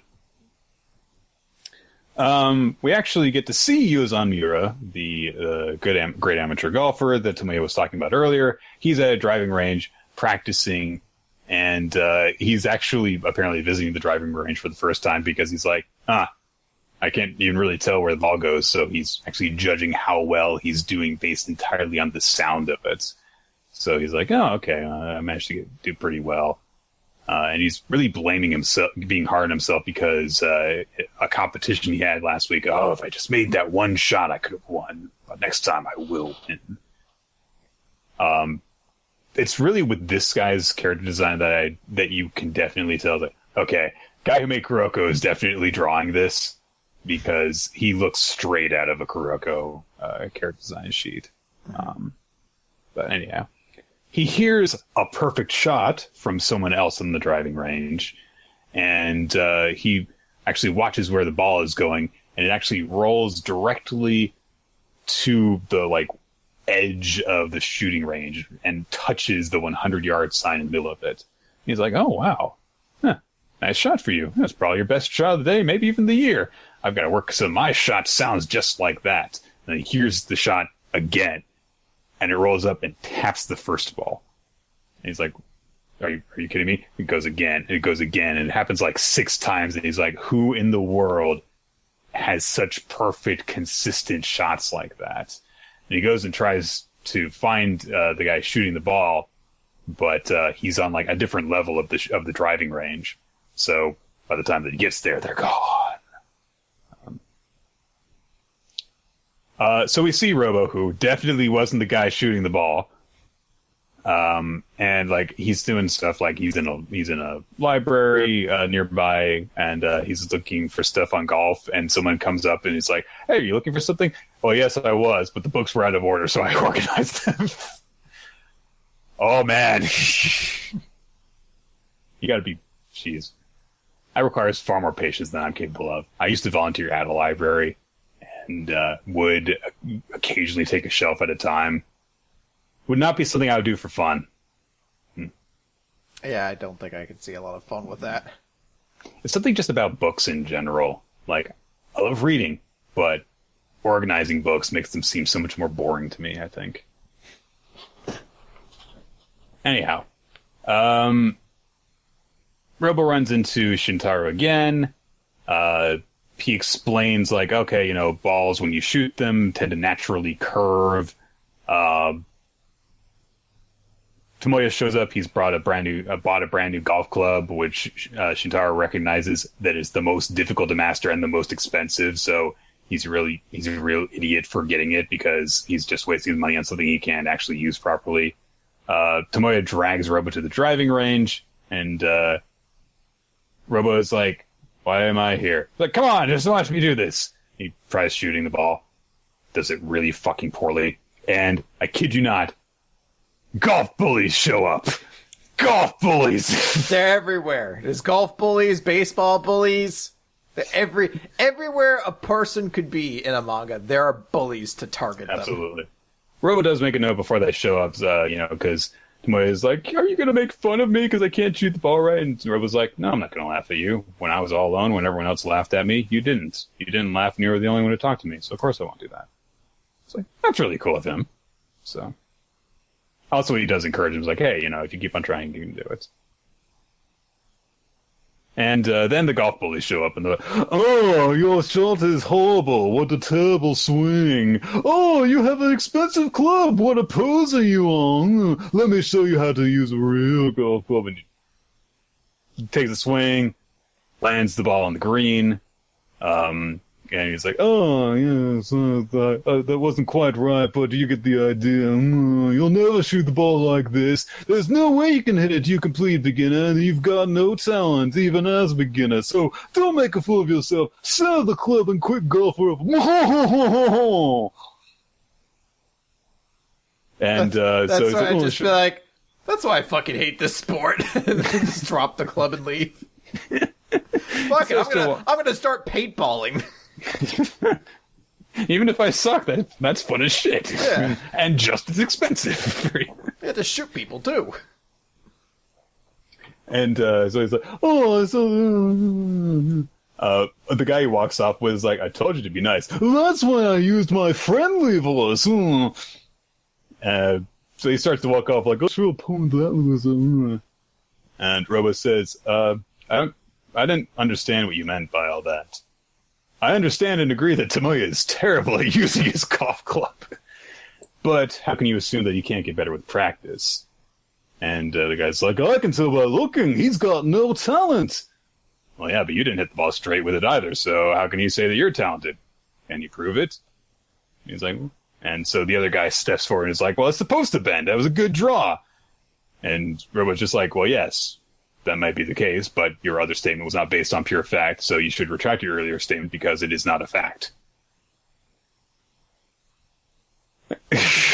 It's going to take some getting used to this guy's way of going about things, I think. I fucking hate this kid so much. So they make a bet or rather the asshole bully, the golf bully says, I'll take back what I said, and I'll apologize, but only if you hit 1 out of 10 balls onto the 150-yard green. Go ahead and try. Even an idiot like you will see that golf isn't an easy sport, and it shouldn't be taken lightly. If you can do it, I'll beg for your forgiveness on my hands and knees. If you can't, you'll have to grovel and apologize and say, I'm sorry I disrespected golf. I've already got voices for this series, Chris. It's got to stick around. Apparently. Who would have thought that a golf manga would be the one Nick's most excited about out of this lineup? So, Robo's like, I accept the challenge. He borrows the same club. And Tomoe's like, you'll never be able to do this. And then he's like, wait a minute. Are you upset, Robo? And Robo just says, I just don't like seeing you so upset. When you're upset, I'm upset too. Riveting. Shintaro ends up witnessing the competition too. He shows up shortly afterwards. Robo starts doing some practice swings, and he's fucking awful at it. And so, because Tomoya's like, hey, have you ever played golf before? And Robo's like, yes, I borrowed my dad's. And you do it like this, right? And Tomoya's like, what do you mean like this, just waving around? If you hit the ball like that, the ball's not going to go anywhere. And so I was like, okay, so I should swing wider then. And Tomoya essentially is like going to make one last ditch effort to try and get Robo to back down from the challenge so he doesn't embarrass himself. And then he realizes he's got a really serious look on his face. I've seen him make that face before. It's like there's a switch in his brain. When he gets like this, there's no way to make him listen. And Robo does a swing. He hits the ball, and it's like perfectly straight, goes straight towards the pin, and just kind of overshoots the green by a few yards. And he's like, that went a little bit too far. And everyone's like, how the hell did you make a straight shot like that? Like it's nothing. And he's like, well, what do you mean? I'm aiming it to go where I want it to go. That's it. That's literally his entire logic. It's like, I'm just shooting it where I want to. That's all there is to it, isn't there? I am a robot. Beep boop. So he swings a little bit lighter. It goes perfectly straight again, and it lands short of the green. And Shintaro's like, it's impossible to have a swing like that on your first try. That was the most perfect swing I've ever seen. Especially his balance while rotating his hips when he raises the club. And so he shoots the ball one more time. And Tomoya's like, oh my god, it's like a laser beam. And it lands like inches away from the hole right on the green. The boys are like, you must have lied. You cheated. There's no way you've never played golf. How can you do this with so little experience? And Robo's like, hey, can I keep going? What? Well, I haven't actually hit the hole yet, and I've got 7 shots left. And so he keeps on going, and eventually, he makes one in as he's getting closer and closer. And then he's like, okay. That's it. So, the rest of it is like, Shintaro reacts like, how easy, so good. How can he have such a perfect swing? And then the end of the chapter is catching up with Yozan, who's like, I must find that perfect golfer because he is better than me. Who could he be? And that's the end of the chapter. Well, Chris, what did you think? Yeah, I didn't care for this series at all. I mean, golf was a hard sell on me to begin with. I mean, even though I suggested it as one, it was still kind of hard to make it that appealing there. But more so, I have a lot of difficulty getting invested in a series where the protagonist's characteristic is he's monotone and boring. Like, it's just, in my own mind, I'm like, I can't, get behind that. I just find those sort of people in real life frustrating, so I just didn't really get too invested in this. I see why people like this. I think there's a lot of potential to this, and obviously the creator of Kuroko's Basket is going to be a very talented author. I only read a little bit of it, but I still know enough to know exactly what it is. But, this series didn't do a whole lot for me, mostly just because of the premise and the lead. I think it's going to be weird because, with someone whose main characteristic is that they're stoic and expressionless, they need to have a little bit of an edge to them, I think. When, there's Psyche Kuso no Sainan, and the main thing about Psyche is that, he, never changes his facial expression, but he's always got, a biting comment about someone because they're always acting weirdly around him, and he's got that internal monologue going where he's like, this guy's a complete idiot, or something like that. There's a sharpness to it. Whereas Robo is just kind of going on, was like, okay, well, I wanted to make the shot. I don't like it when you're bullied. Okay, I won. We're done. Bang. People are making a note about, wasn't Kuroko like that? Well, no. Kuroko was much more... he definitely had that, quiet, expressionless thing about him. His main thing, bizarrely enough, was, despite being, the protagonist of the series, was that people would overlook him. But you can make more jokes about that than just like, he's so dull, and robotic. And that's gonna be the thing about this, is seeing if that can work. I think can they actually work with the protagonist whose whole thing is that he is robotic and inhuman with their lack of emotion. We shall see. Okay, so then we're gonna move on to the Promised Neverland. Okay, so a real light and easy chapter, I think, to pick us back up on. Oh man, somehow this most depressing chapter yet is chapter 31, Emptiness. What a fun sounding chapter.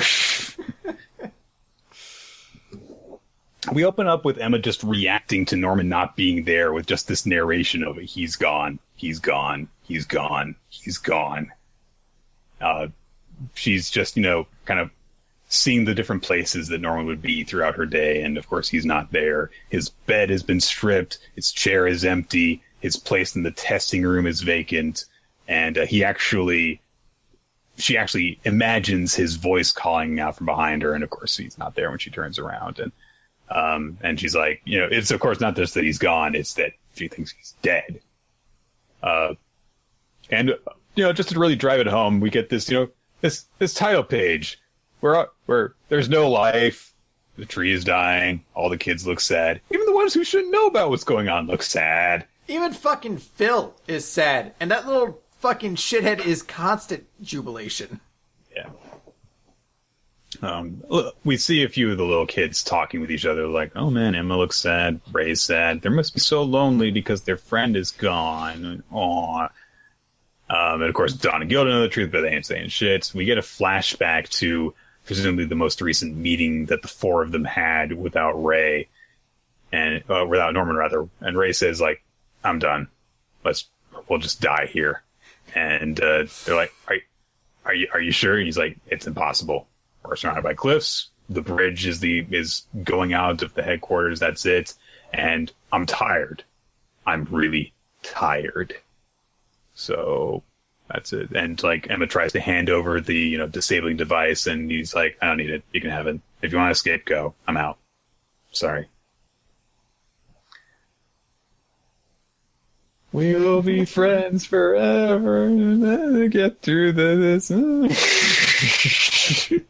I want to do like Ray voice, but this feels like not the chapter for it. It really does. Maybe if you had baby, no. He's like, maybe if you had baby memories. Hold on, I gotta take some Xanax. Just give up on everything. Like, all right. I'm like, wait a minute, is this Ray or is this me? When did I get the show to jump, Nick? And so Dawn and Gilda are basically kind of left like, okay, well, Emma and Ray are barely themselves anymore. Should we try and find a way out of here? And Dawn tries to be reassuring and says like, okay, there's no point in getting scared. The two of us should do our best. And then we cut over to Emma, flopped over in her bed, feeling bad, saying that she can't even breathe practically because she's so depressed. She realizes, of course, the situation she's in, but my brain and body won't function. Norman's gone. Even Ray is. I'm alone. How can I escape with everyone and survive? Can I really do it all by myself? It's impossible. What do I do? I can't do it not without Norman. My leg hurts. I'm heartbroken. Wake me up, so wake sad. me up inside. Can't wake up. Come on. You remember that was from the Daredevil movie too, right? By the way. I do not remember it being in that movie. No one else remember this but me. All right, because nobody wants to remember the Daredevil movie. That's why. But that's where that's what, like, the first time I heard that song, it was from that. I'm going crazy, but. Well, freaking Kiss from a Rose got a big boost from being in Batman Forever. Well, that's because that's also where I remember it from. That song that played over the ending credits. I mean, the music video has like the fucking Riddler's like bass behind him, so he's got the bat signal there, yeah, and one, yeah. Anyhow, so Isabella shows up, just looming over Emma. Apparently Emma didn't even hear her knocking on the door, and Isabella's like, "Oh, poor thing, you're in pain and suffering, and you're all alone, your wings are broken, your escape route's blocked, you must be in total despair, you will never be able to escape. Just give up. The best way to not suffer anymore is to give up. Accept things as they are and resign yourself. You'll feel much better. It's easy. You're suffering because you resist. Just concede. If you're interested, I'm thinking of recommending you as the candidate to be the next mom of this farm." And we get some very important information from her at this point, because she says if you become an adult, have a child, and prove your abilities, you can come back to this house as a mom or sister. And we even get a little flashback to Isabella, like nursing a child from what appears to be artificial insemination. So the moms actually have kids. Yeah, this is the thing, and it's kind of interesting. It's not, that's a huge piece of information, but it's not delivered to it like it is. It's just kind of casually thrown in there as part of the process. And we're not actually seeing what could be presented to us as truth. This could just be an image of it. But the fact that she kind of mentions that's part of the process does seem to indicate that part of becoming a sister or a mom means having a kid. So the notion is, mom might have a kid out there somewhere. Mm-hmm. Crone might have a kid out there somewhere. Mm-hmm. And people are starting to theorize, like, maybe one of the kids in the facility is mom's kid. I don't think that's the case. I don't think so. I think it would be very detrimental for the organization, whatever we want to call them, the demons, to have the kids serve, like, have what the mother actually be the mother of one of their own kids. So they probably are off in one of the different farms. But this does place a very interesting idea out there of if maybe the reason Isabella is so connected to the kids is maybe because she has that kind of like connection with a lost child, essentially. That I think that's supposed to be part of the design, is that they, give them that motherly connection and then take it away so that the mom of a place needs to replace it with something else. And it would imply that Isabella is talking about, I care for you all as if you were my own children. This detail kind of puts it into my head that makes it more likely that that sentiment was genuine. Mm-hmm. And it creates this interesting idea now where if the kids do, because I imagine you wouldn't introduce the idea that the other farms are out there and like right next to this, if the possibility wasn't going to come up that the kids might have to go to those other farms at some point, maybe during their escape or something happening. There's a real possibility that they could run into Isabella's kid or Crone's kid out there. So it's a huge piece of information that doesn't have a whole lot of time dwelt on it because it's kind of lost beneath the fact that it's her offering her the mom position ultimately. And by the end of the chapter, we're focused on something else. But this is a big piece of information, I think, to keep in mind going forward. Yeah. So Isabella, approaches Emma in her easily most vulnerable moment and says, accept despair and free yourself from the pain. Reckless idealism, a juvenile sense of justice, an impossible escape, fuel to resistance to reality. Become a mom and give all of that up. Be relieved of the pain. And Emma closes her eyes and, thinks of all of her different friends in the compound and remembers, the words, "Don't ever give up." And she just bows her head and says, "That's the one thing I can't do." And Isabella's like, "All right, fine. Writhe in agony as you wait for death." And she leaves the room. She actually, kind of looks at her with a kind of look of concern. And she's like, "Come on, there's no choice but to give up. It's the only way to stop the pain." So, more of that weird, twisted love that Isabella feels for the main kids, really. And Emma is left curled up on her bed, clutching her head, just trying to think of something. And we go to the next page. We cut her just slumped up against a tree, looking freaking dead inside, thinking, I can't do anything. It is useless. And like little kids are approaching her because they see just how messed up she is. They're trying to comfort her. We also see Ray slumped over in the same position in the library with like books scattered around him. You know what? I will do the voice once, because in that one shot of him in the bookcase, he's like, yeah, I'm depressed, but I'm also posing. You guys don't understand how hard it is to be this good looking. You sometimes just have to throw your head to the side because it's dramatic, but beautiful the same way. My art is pain. So, Isabella thinks that she's won. She says, like, checkmate as she, sees the kids seemingly having given up. And, months pass. 2 months pass. Nick, the joke's on her. She just ruined a perfectly good chessboard by leaving that piece out there. They're going to have to borrow a piece from the checkers, and then you're going to have to figure out which piece it is and be reminding people of it all the time as you move it around the board. And kids are always going to fight because they don't want to have to play the side that has the one piece that's missing, use a checker piece. And then they're going to just, like, use the chess pieces as checkers anyway, because most of them are too stupid and young to understand how chess works. What's this horsey piece do? Patink! This one does a helicopter, right? No! Sure, whatever. Emma approaches Ray in the middle of the night. He's by himself in the dining area. And Ray's like, this is my last chance. I'm saying goodbye to the house. And it was like, oh, yeah, it's your birthday tomorrow. And Ray's like, yep, it's the last night because tomorrow I'm being chipped out. And they look at each other.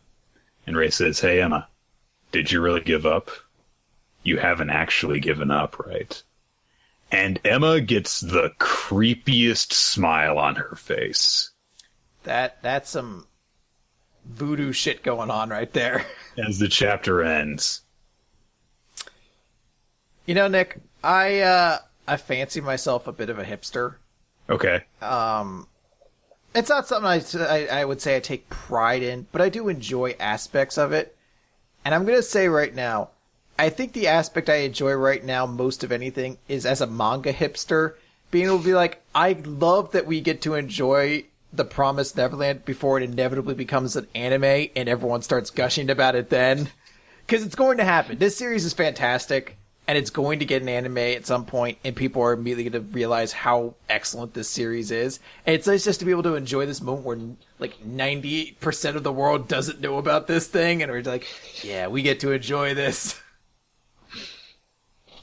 I mean, I do remember when My Hero Academia, got announced as anime. I think I posted on Twitter, like, "Hey, read the manga now so that you can enjoy it before it was cool, because you don't have much time before everyone's gonna love it." But yeah, this is definitely one of those kind of series where it's not an instant. This is definitely going to get an anime thing, but you can just tell that it's done so well that it feels like it would be wrong for it not to get one. Mm-hmm. And yeah, that moment where it's just such an unexpected chapter overall, because despite this horrible situation that these kids have been in for all this time, they have never shown that like sense of giving up before. And to see them like just wallowing in despair for a bit really brings you down in a way that like the rest of the series somehow hasn't, because despite everything that was up against them, they still had that very can-do attitude of, we'll get through this together. Every single twist and turn, every single setback they had, they were like, okay, we're going to figure something out and we'll get through this. And, you take one part out and seemingly things fall apart, and then you're left with that one tease right at the end of, no, they've still got something going on. It's just an awesome kind of development to go through here, and one of the better kind of ways I've seen a manga display somebody going through. What was the TV trope? Blue Screen to Death, I think it was called, or something like that. Heroic BSOD, yeah. Yeah, so it's that notion of like a hero who's hit their wall, and actually portraying it like it feels like that, where it's them laying around in bed and laying around just doing nothing because they just feel like everything's She useless. goes outside for playtime, but she just slumps up against a tree and doesn't do anything. And I guess it's implied that all of this is kind of... I guess they're being unreliable narrators and they've never actually given up, per se, or maybe at some point they got over it and were just faking. Because that's what the ending seems to imply. Unless it's Ray saying, you never actually did. She's like, I guess I didn't. Or it definitely seems to imply that they've been both faking in some way. But just the fact that they portray it as what feels like a very relatable form of like depression that's just hit these kids. They've just given up on everything at that point where you're like, yeah, this feels like there's weight to this. You know, it definitely is very sad to see them like this. And it's not even like a prominent scene, but I don't know why it breaks my heart so much in that one scene of Emma laying against the tree and it's the kids comforting her and you can see Phil's like crying. Reached up hugging her and it's like, oh, come on, dude, you can't do this to me.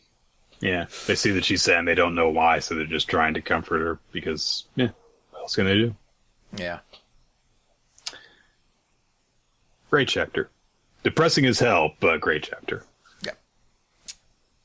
Okay, that brings us to the 7 Deadly Sins. 7 Deadly Sins, chapter 211. He who says goodbye. So, last time, we're still in this weird flashback thing where Diane We're still in King, Quantum Leap. Yeah. King and Diane are in this body, and they're going back to a time when Gauther and Melodius were still part of the Ten Commandments and things like that. Most prominently Gauther. And it's basically King and Diane kind of having a discussion to Gauther about different things and kind of trying to talk with him at the same time, like recognizing, like, you know, he doesn't actually know the stuff we do, but we're trying to explain to you who we are. And like, while we're wasting time here, more magic's disappearing, like a big fight's happening, so we need you to like fix stuff here. They cut around to a whole bunch of different areas, and it's brought up that he's the one who erased Diane's memories. Shocker. Presumably he just did it to be a dick. But they note, like, when Diane starts begging him in the giant's body to give me back my memories, I do love that, like, King has to be like, no, he did do it, but, like, 300 years in the future, so he doesn't know anything about it now. Well, and also, King just flat out says, we come from the land of Britannia 3,000 years in the future, and it's up to you whether you believe that or not. And Guthrie's just like, oh, wow. Yeah, he's like, that's amazing. We then cut away. And Nick, this is really odd. I feel we picked what may be the best and worst time to jump back into 7 Deadly Sins. Because we cut back to Meliscara, or whatever her name is, the one who's trying to summon the gateway to hell. And she opens the demon's gate. And she's like, wait a minute, this isn't right. This isn't the gate to the demon world. What have I summoned? This isn't what I intended. Gauther, you used me! And her mouth rips open and she's screaming like, this isn't a prison of the demon world, isn't it? And a hand just shoots out and grabs her on the face. Is like, quiet now. You'll draw the demon's lord attention to us. And a guy in a wheelchair starts to roll out. He's like, it's been 500 years since I've been outside. Who is this mysterious figure, Nick? This person who's been imprisoned in the demon world? I'm Gauther.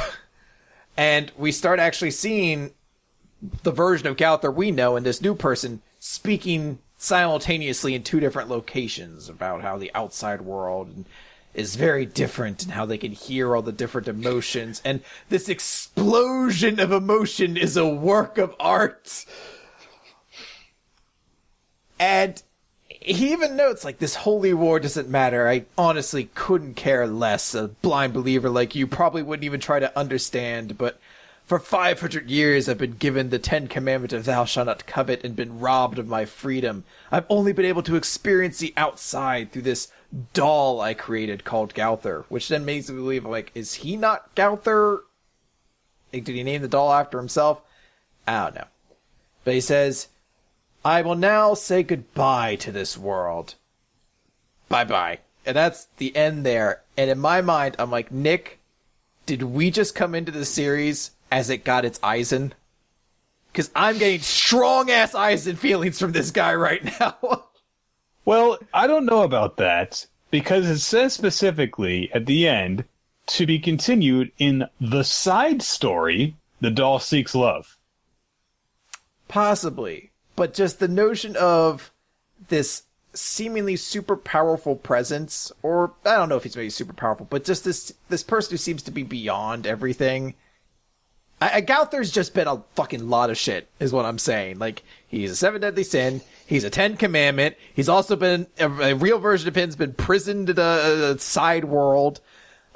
He's erasing people's memories, yet at the same time, he seems to be all knowing of these things. It doesn't seem to be shocked by any information he gets. I just feel like this is going to be the Aizen of this series, where you're like, this dude is way too confident in everything. He's way too fucking talented. Like, I'm just terrified of this. And he had a chair, too. That's also unnerving. He has a chair, a power. I don't think he's going to be like Professor X, like the good kind of person in a chair. He's going to be the bad kind, like Aizen. But I like this chapter, more or less. I'm very curious to see what this new Gauther is actually like. I mean, these are all events that have already happened. Yes. So maybe this dude really does just kind of disappear, but I can't imagine they would just introduce the real Gauther to not actually have him come up in a more substantial way. So I could see this impacting the story going forward. I don't really know, honestly. I do have to love that one note, though, of like, the explosion of emotion is a work of art. I feel like that's a Ray line right there, just in a different series. Oh, the explosion of emotion is a work of art. You would appreciate it if you studied emotion like as much as I do. I have a degree in emotionology. That's what we call the new brave frontier science of studying emotions, of which I have thousands that you can't comprehend. You know, if you don't have baby memories, you don't form them at a young enough age. I have super happiness. I never experience it because that's trite and mundane, but you still don't know what it is either. So yeah, that's 7 Deadly Sins. I think we'll have to see what goes on here. But yeah, apparently we also have to see a side novel at some point, or a side story. It'll just somehow cross over with the Black Clover side story. Speaking of Black Clover... Yes, the perfect transition. Page 102, Asta's Day Off of Black Clover. So I guess we can't actually call out the series for putting Yuno in the character roster because, well, there he is on the cover page. He is technically in this chapter.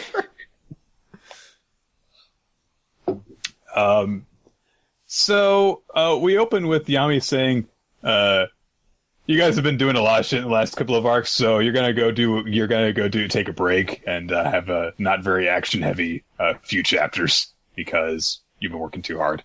And Asta's like, how can you do this to me? And I was like, shut up. He said, Asta actually specifically says, if you take my missions from me, what will I have left? To which Yami says, muscles. You got him there. So as it turns out, well, I guess we should go through this. So all the different people who went off on their missions to try and find ways to restore Asta's arms come back. And it's a string of jokes that are all done the same way, which is they're like, hey, Asta, we're back. And the person shows up and they're massively changed. So Luck and Magnus show up and they're surging with overwhelming power. And for some reason, Magnus' hair has fallen down to this like emo cut. And he's got to like put it part back into like his weird mohawk. And they're like, I'm sorry, Asta. We didn't find a way to fix your arms. My arms are fixed. All right, good job. And, you know, it's worth noting that all these scenes, too, like if you flip through the pages, have essentially the same layout to them. Yeah, almost exactly. Yeah, with it's just like the first thing is them showing up, Asta with the same expression, just reacting differently. Then each of the two of them showing how they are. Asta then saying, but I fixed my arms. And then all of them almost basically reverting back to the way they were. And, I don't know, getting excited about Asta being back.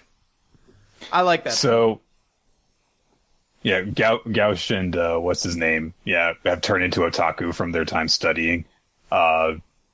And Gauche, and so they're like dressed up in super nerdy outfits. Gauche is even like carrying like collectible plastic figures around. Yeah. And then Gray and Charmy show up, and they're covered in mushrooms. Especially Charmy, because she keeps on plucking the mushrooms off of herself to eat them, and so that causes more to grow up. And yeah. I guess Gray can't transform because of the mushrooms? Because she says I can't transform. I guess the mushrooms would always be on her anyway. They're magic mushroom parasites, so I guess they're sapping their mana. Gotcha. Charmy, of course, is caught in an eternal loop because she's and each time she rips a mushroom off, 3 more grow in its place. And they're like, I'm sorry, we didn't find a way to fix your arms. And Asta's like, yeah, I guess you wouldn't. Yeah. And then Yami says that he's going to dock their pay for the time they were gone. Dick. You know what? I love that. At least the other two were actually like, it seemed like they were doing things to improve themselves. These fuckers just got lost in the woods and got infected with mushrooms. So Yami's like, anyway, there's a festival going on. And so we get an as you know explanation from Veneral's like, remember the stars the Magic Knight Brigades get. And there's a social event where they announce the number of stars won from April to the end of the following March, then determine the top brigade for that year. It's established, of course, that, last year the Black Bulls got like -50. But they did say that they worked them all off since Astra got there, so they've presumably done much better this year. Yami says so it's called the Star Festival. Yami gets in like traditional like Japanese festival garb, like complete with a fan and stuff, like he's going to Oban. And they're like, okay, I guess we're going. Oh, that's the butt of his cigarette. I thought he just lost a tooth. I was like, what? Is that part of the stereotype to be missing a tooth in the front? I mean, cigarettes are bad for your teeth. How the fuck does that cigarette stay in his mouth right now? He just kind of like wedges it between the teeth on either side of the gap.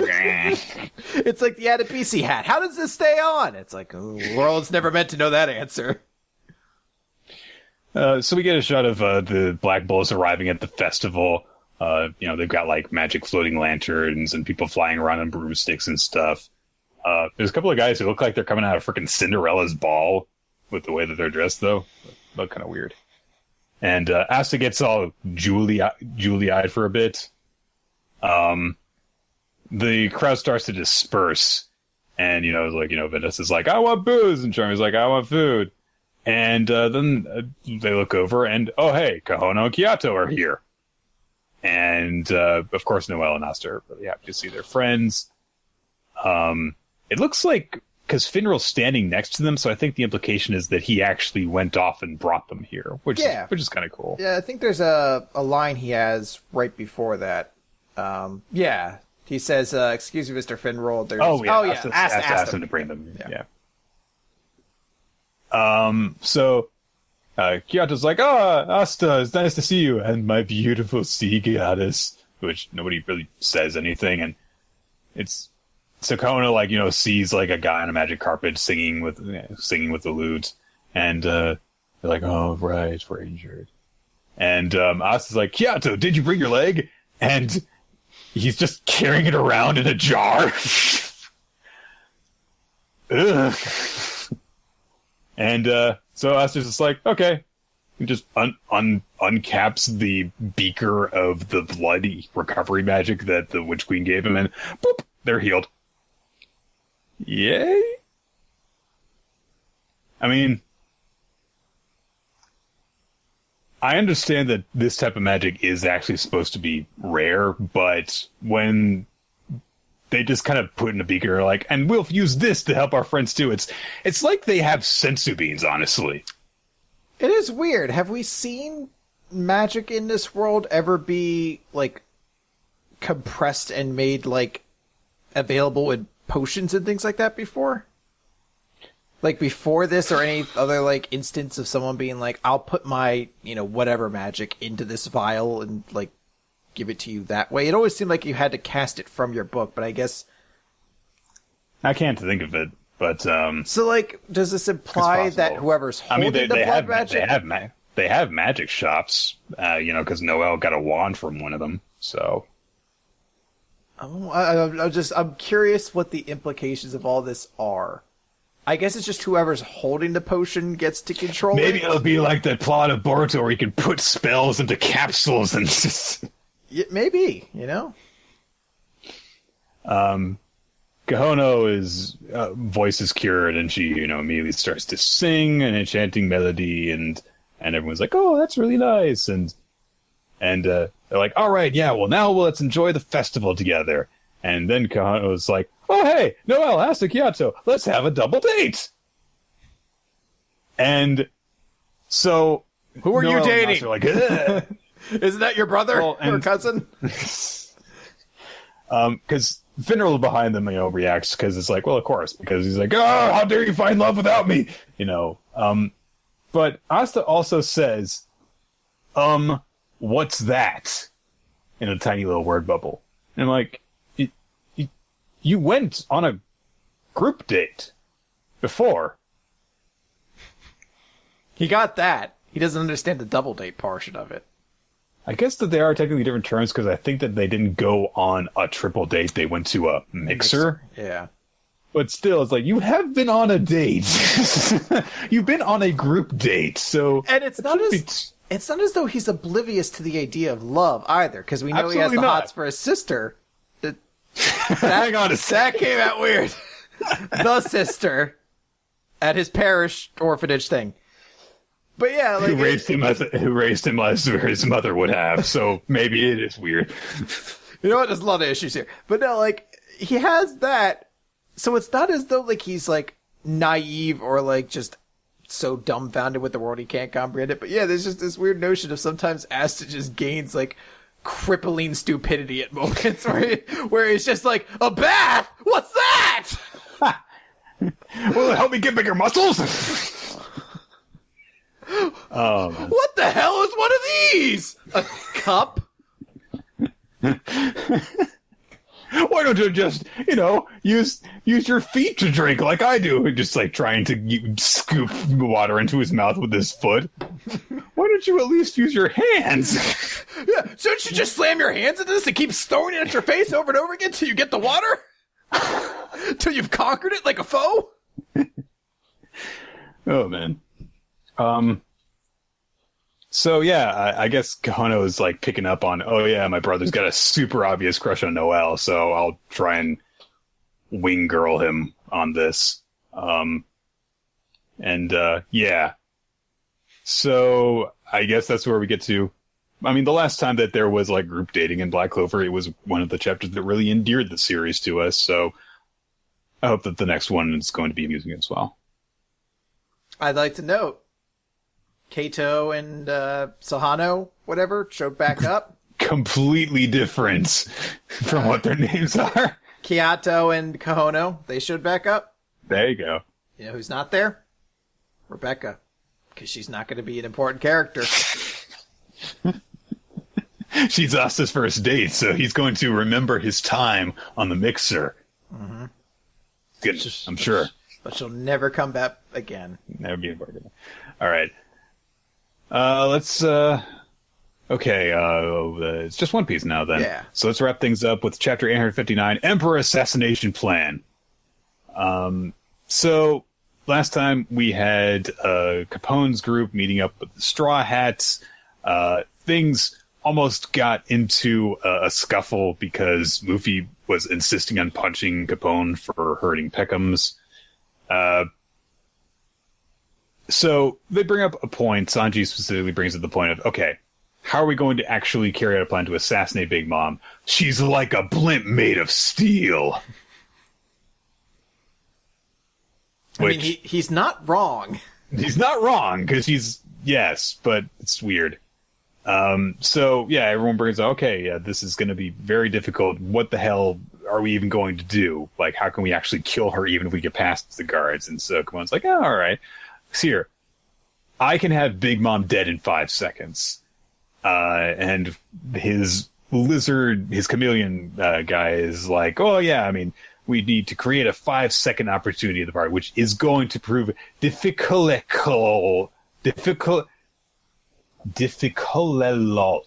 Ugh. And so Capone's like, yes, if this actually turns into a confrontation, like a group battle, then we're going to not have a chance of killing Big Mom. And so our plan begins with the capture of Caesar here. And Caesar Clown's like, no, I'm Gastino! You can't call me that in front of Big Mom! And he says, look, remember the deal here. You're gonna give me my heart back and set me free after this is done. Otherwise, I'm gonna kill your son. You got that? And so Capone's wife is like, hey, don't get paranoid now, Gasico. Beige is a man of his word. I'm not Gasico. I'm Gastino! Why is he so particular about this? I don't care. Because he doesn't want anyone to know who he is. He's a mystery. He's an enigma. Why don't they just... But why doesn't he just let them call him Gasico if they're going to call him that? Whatever. But he introduces that he's just got these fucking bazookas, poison gas shell launchers, the XX launcher. And he's like, one of them will work. I've got 2 as backups. It's my most brilliant, diabolical weapon ever. And he starts to really go into full-on mad scientist mode. Like, he's walked away from the table and is freaking out over this. Like, a full 5-gram dose of glorious organophosphate gas. And like, okay, anyway, lethal weapon. We're going. Got it. And so Capone says, even with that, though, no needle can break Big Mom's hardy skin. You won't find many weapons in the world that can harm her. So instead, we've got 2 conditions necessary for the launcher to do its job properly. We need to make sure no one can stop us for 5 seconds, and Mama's body has to be weakened. And so like, oh, great. We just got to weaken her body. Perfect. And Capone's like, it's okay, though. I can get those conditions to come about at the tea party. And and there's a little bit of a moment because his son starts to cry because he raised his voice and he's like, oh, I saw we were doing, and then he goes back into the plan and he's still baby talking while he's doing it for a second before he catches himself. It's a funny little detail. Yeah. Well, yeah. He says, I've been working under Mama for over a year, and she never gets wounded, no matter what's going on. When she's destroying towns, when she's sinking ships, taking bullets and explosions, she does not get scratched. And that steel blimp comparison, yeah, it's actually really appropriate. But I have seen it happen once. And it's like, it has to do with Mother Carmel's picture. At every tea party in the seat across from Mama, there is a picture placed before an open seat. No one is allowed to sit there. Mama considers this her most precious treasure. A picture of Mother Carmel. That is Mama's one weakness. It seems that Mama owes her some kind of great personal debt, but otherwise, she is a mystery. Apparently she just went missing one day, and at one tea party, a waiter accidentally dropped Mother Carmel's picture, and her reaction was stunning. Her face went pale. She let out a tremendous scream like I've never heard before. It was a different kind of fit than when she has her hunger pangs. It was all we could do to cover our ears and protect our eardrums. Some people flopped right over and passed out. So, all this happened because, yeah, a picture fell over. And that's it. So, that's the moment when she'll be vulnerable. So, Capone's plan is to actually cause her an even greater shock. They'll split the picture in 2 during the tea party, make her grow weak. During that 5 seconds where she's helpless, they'll use the KX launcher. Is it KX or XX? Whatever. The KX launcher! And poison her with it and kill her. And that'll be it. And Chopper points out, though, it's like, okay, but she screamed, though, and people got paralyzed when she did that. So won't that paralyze us? And Capone's like, no, we have these. The Invisible Symphonia System. What, earplugs? Earplugs! I do love, like, the selling that. So yeah, that's the main plan. And Luffy's like, oh, okay. Well, and if breaking the picture is going to cause all that chaos, we can use that chance to save Sanji's family. And Capone's like, no, we are going to need every last one of those seconds to enact this plan. You're going to have 3 seconds between the breaking of the picture and Mama's fit. If you can survive for 3 seconds before she starts up, surrounded by the furious Big Mom pirates, then you'd still be experiencing a miracle there. And you've got to be the one to actually survive that. I need you to be a distraction. And Nami is like, how dare you use Luffy as bait? And then he's like, okay. Plus, I've thought of a really cool way to make my appearance. All right. I love how on board Luffy is with this immediately. Yeah, and so Luffy is like, okay, then I know what the signal is, right? It's gonna be when Sanji smooches Pudding, and Sanji's like, no, she's not actually going to kiss me. That's when she'll be shooting me, and I'll have to dodge the bullets. That's the signal. I like how nonchalant Sanji is about, I'll have to dodge the bullet, as compared to, no, we're not gonna kiss. So yeah, that's it. That's the plan. The party will be paralyzed. Luffy does the saving. We'll do the killing. It's got to happen in 10 seconds at most. And that's when the idiot arrives. And Caesar Khan's like, yes, that's when I arrive. Wait! Hold on a moment. And Caesar Khan's like, yes, I can fly, so I'll burst onto the scene with my trusty sidekick here, carrying a mirror for the purpose of escape. And freaking everyone's still, like, treating Brule as, like, being complicit in this plan, and she's still objecting to this. Like, yes, my trusty sidekick! So, yeah. She's just been, like, tied up and dragged along with these guys for, like, a day and a half now. Sitting in on their plan. So that's essentially everything laid out there. And they say at the end, Capone says, once we're on our boats, the partnership is over. We reach on our own to escape Big Mom's territory. So best of luck. And they start heading in their own directions because Sanji's got to get back to his bedroom so that they can prepare him for the ceremony. As they're getting ready to go on their own, because Capone's like, yeah, we've got to get security moving. Luffy says, hey, Beige, I've got a question. When I make my funny entrance, it's like, why are you so concerned about this? We're going to die. I like how Luffy wants to make a big entrance and is very concerned about it because, I don't know, I feel a great empathy for that kind of feeling. You know, when you've got like a small detail that you want to come across as great as possible, and it misses the entire main point for why the contest exists for it to begin with.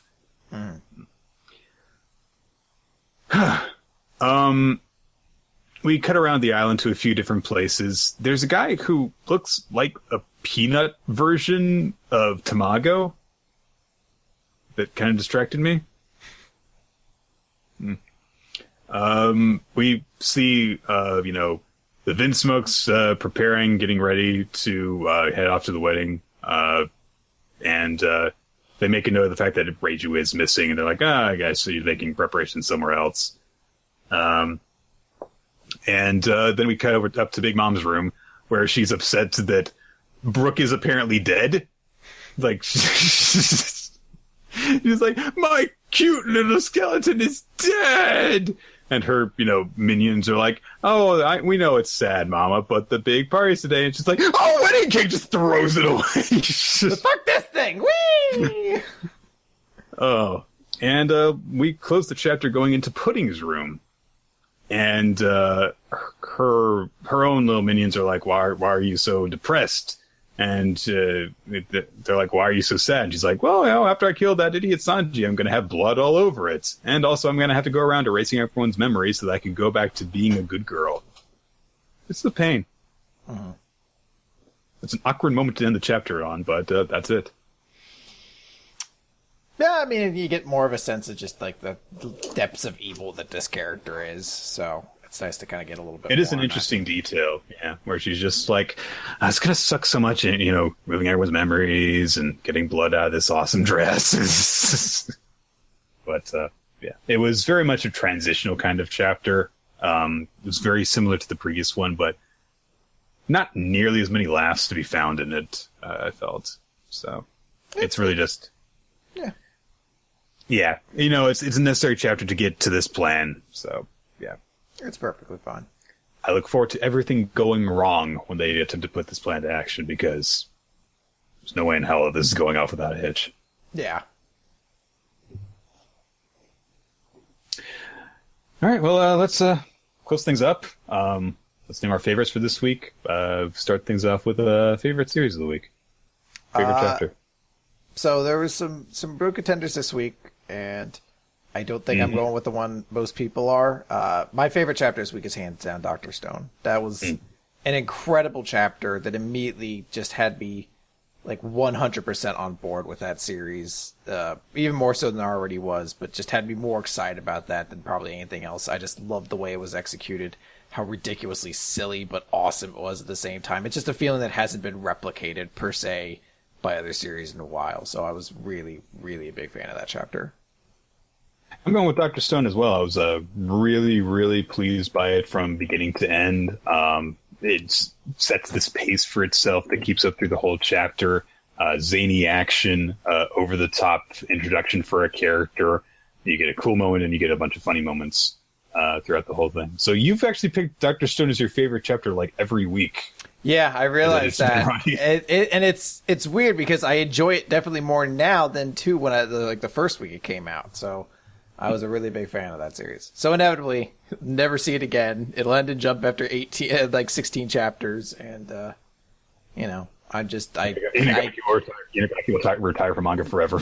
I'll be hit by a meteor actually to make it more final, and everything I touch just withers and dies like everything. So pretty much standard course. The Promised Neverland won the audience poll, and I totally get that. It's a different kind of chapter, but it is definitely very good, and it's enthralling.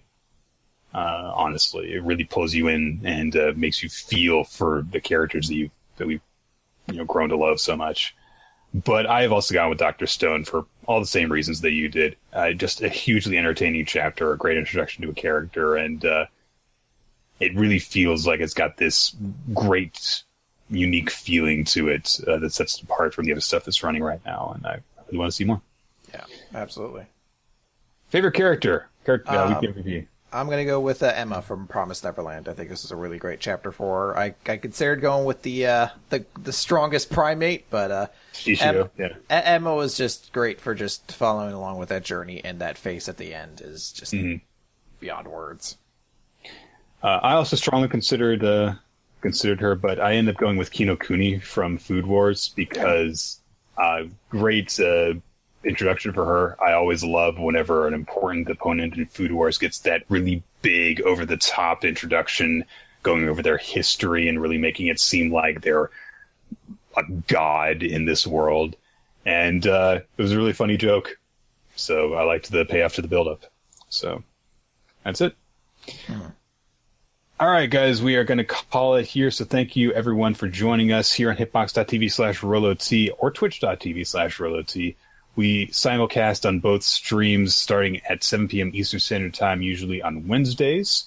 And sometimes, though, we do need to change things up, move the day of the recording or whatever in order to accommodate in our schedules. And you can keep up with all that stuff by following us on Twitter. At the Memoir Podcast is the official account for the podcast, and the hosts can be found at RoloT and at YRoller of Time, so give us a follow, please.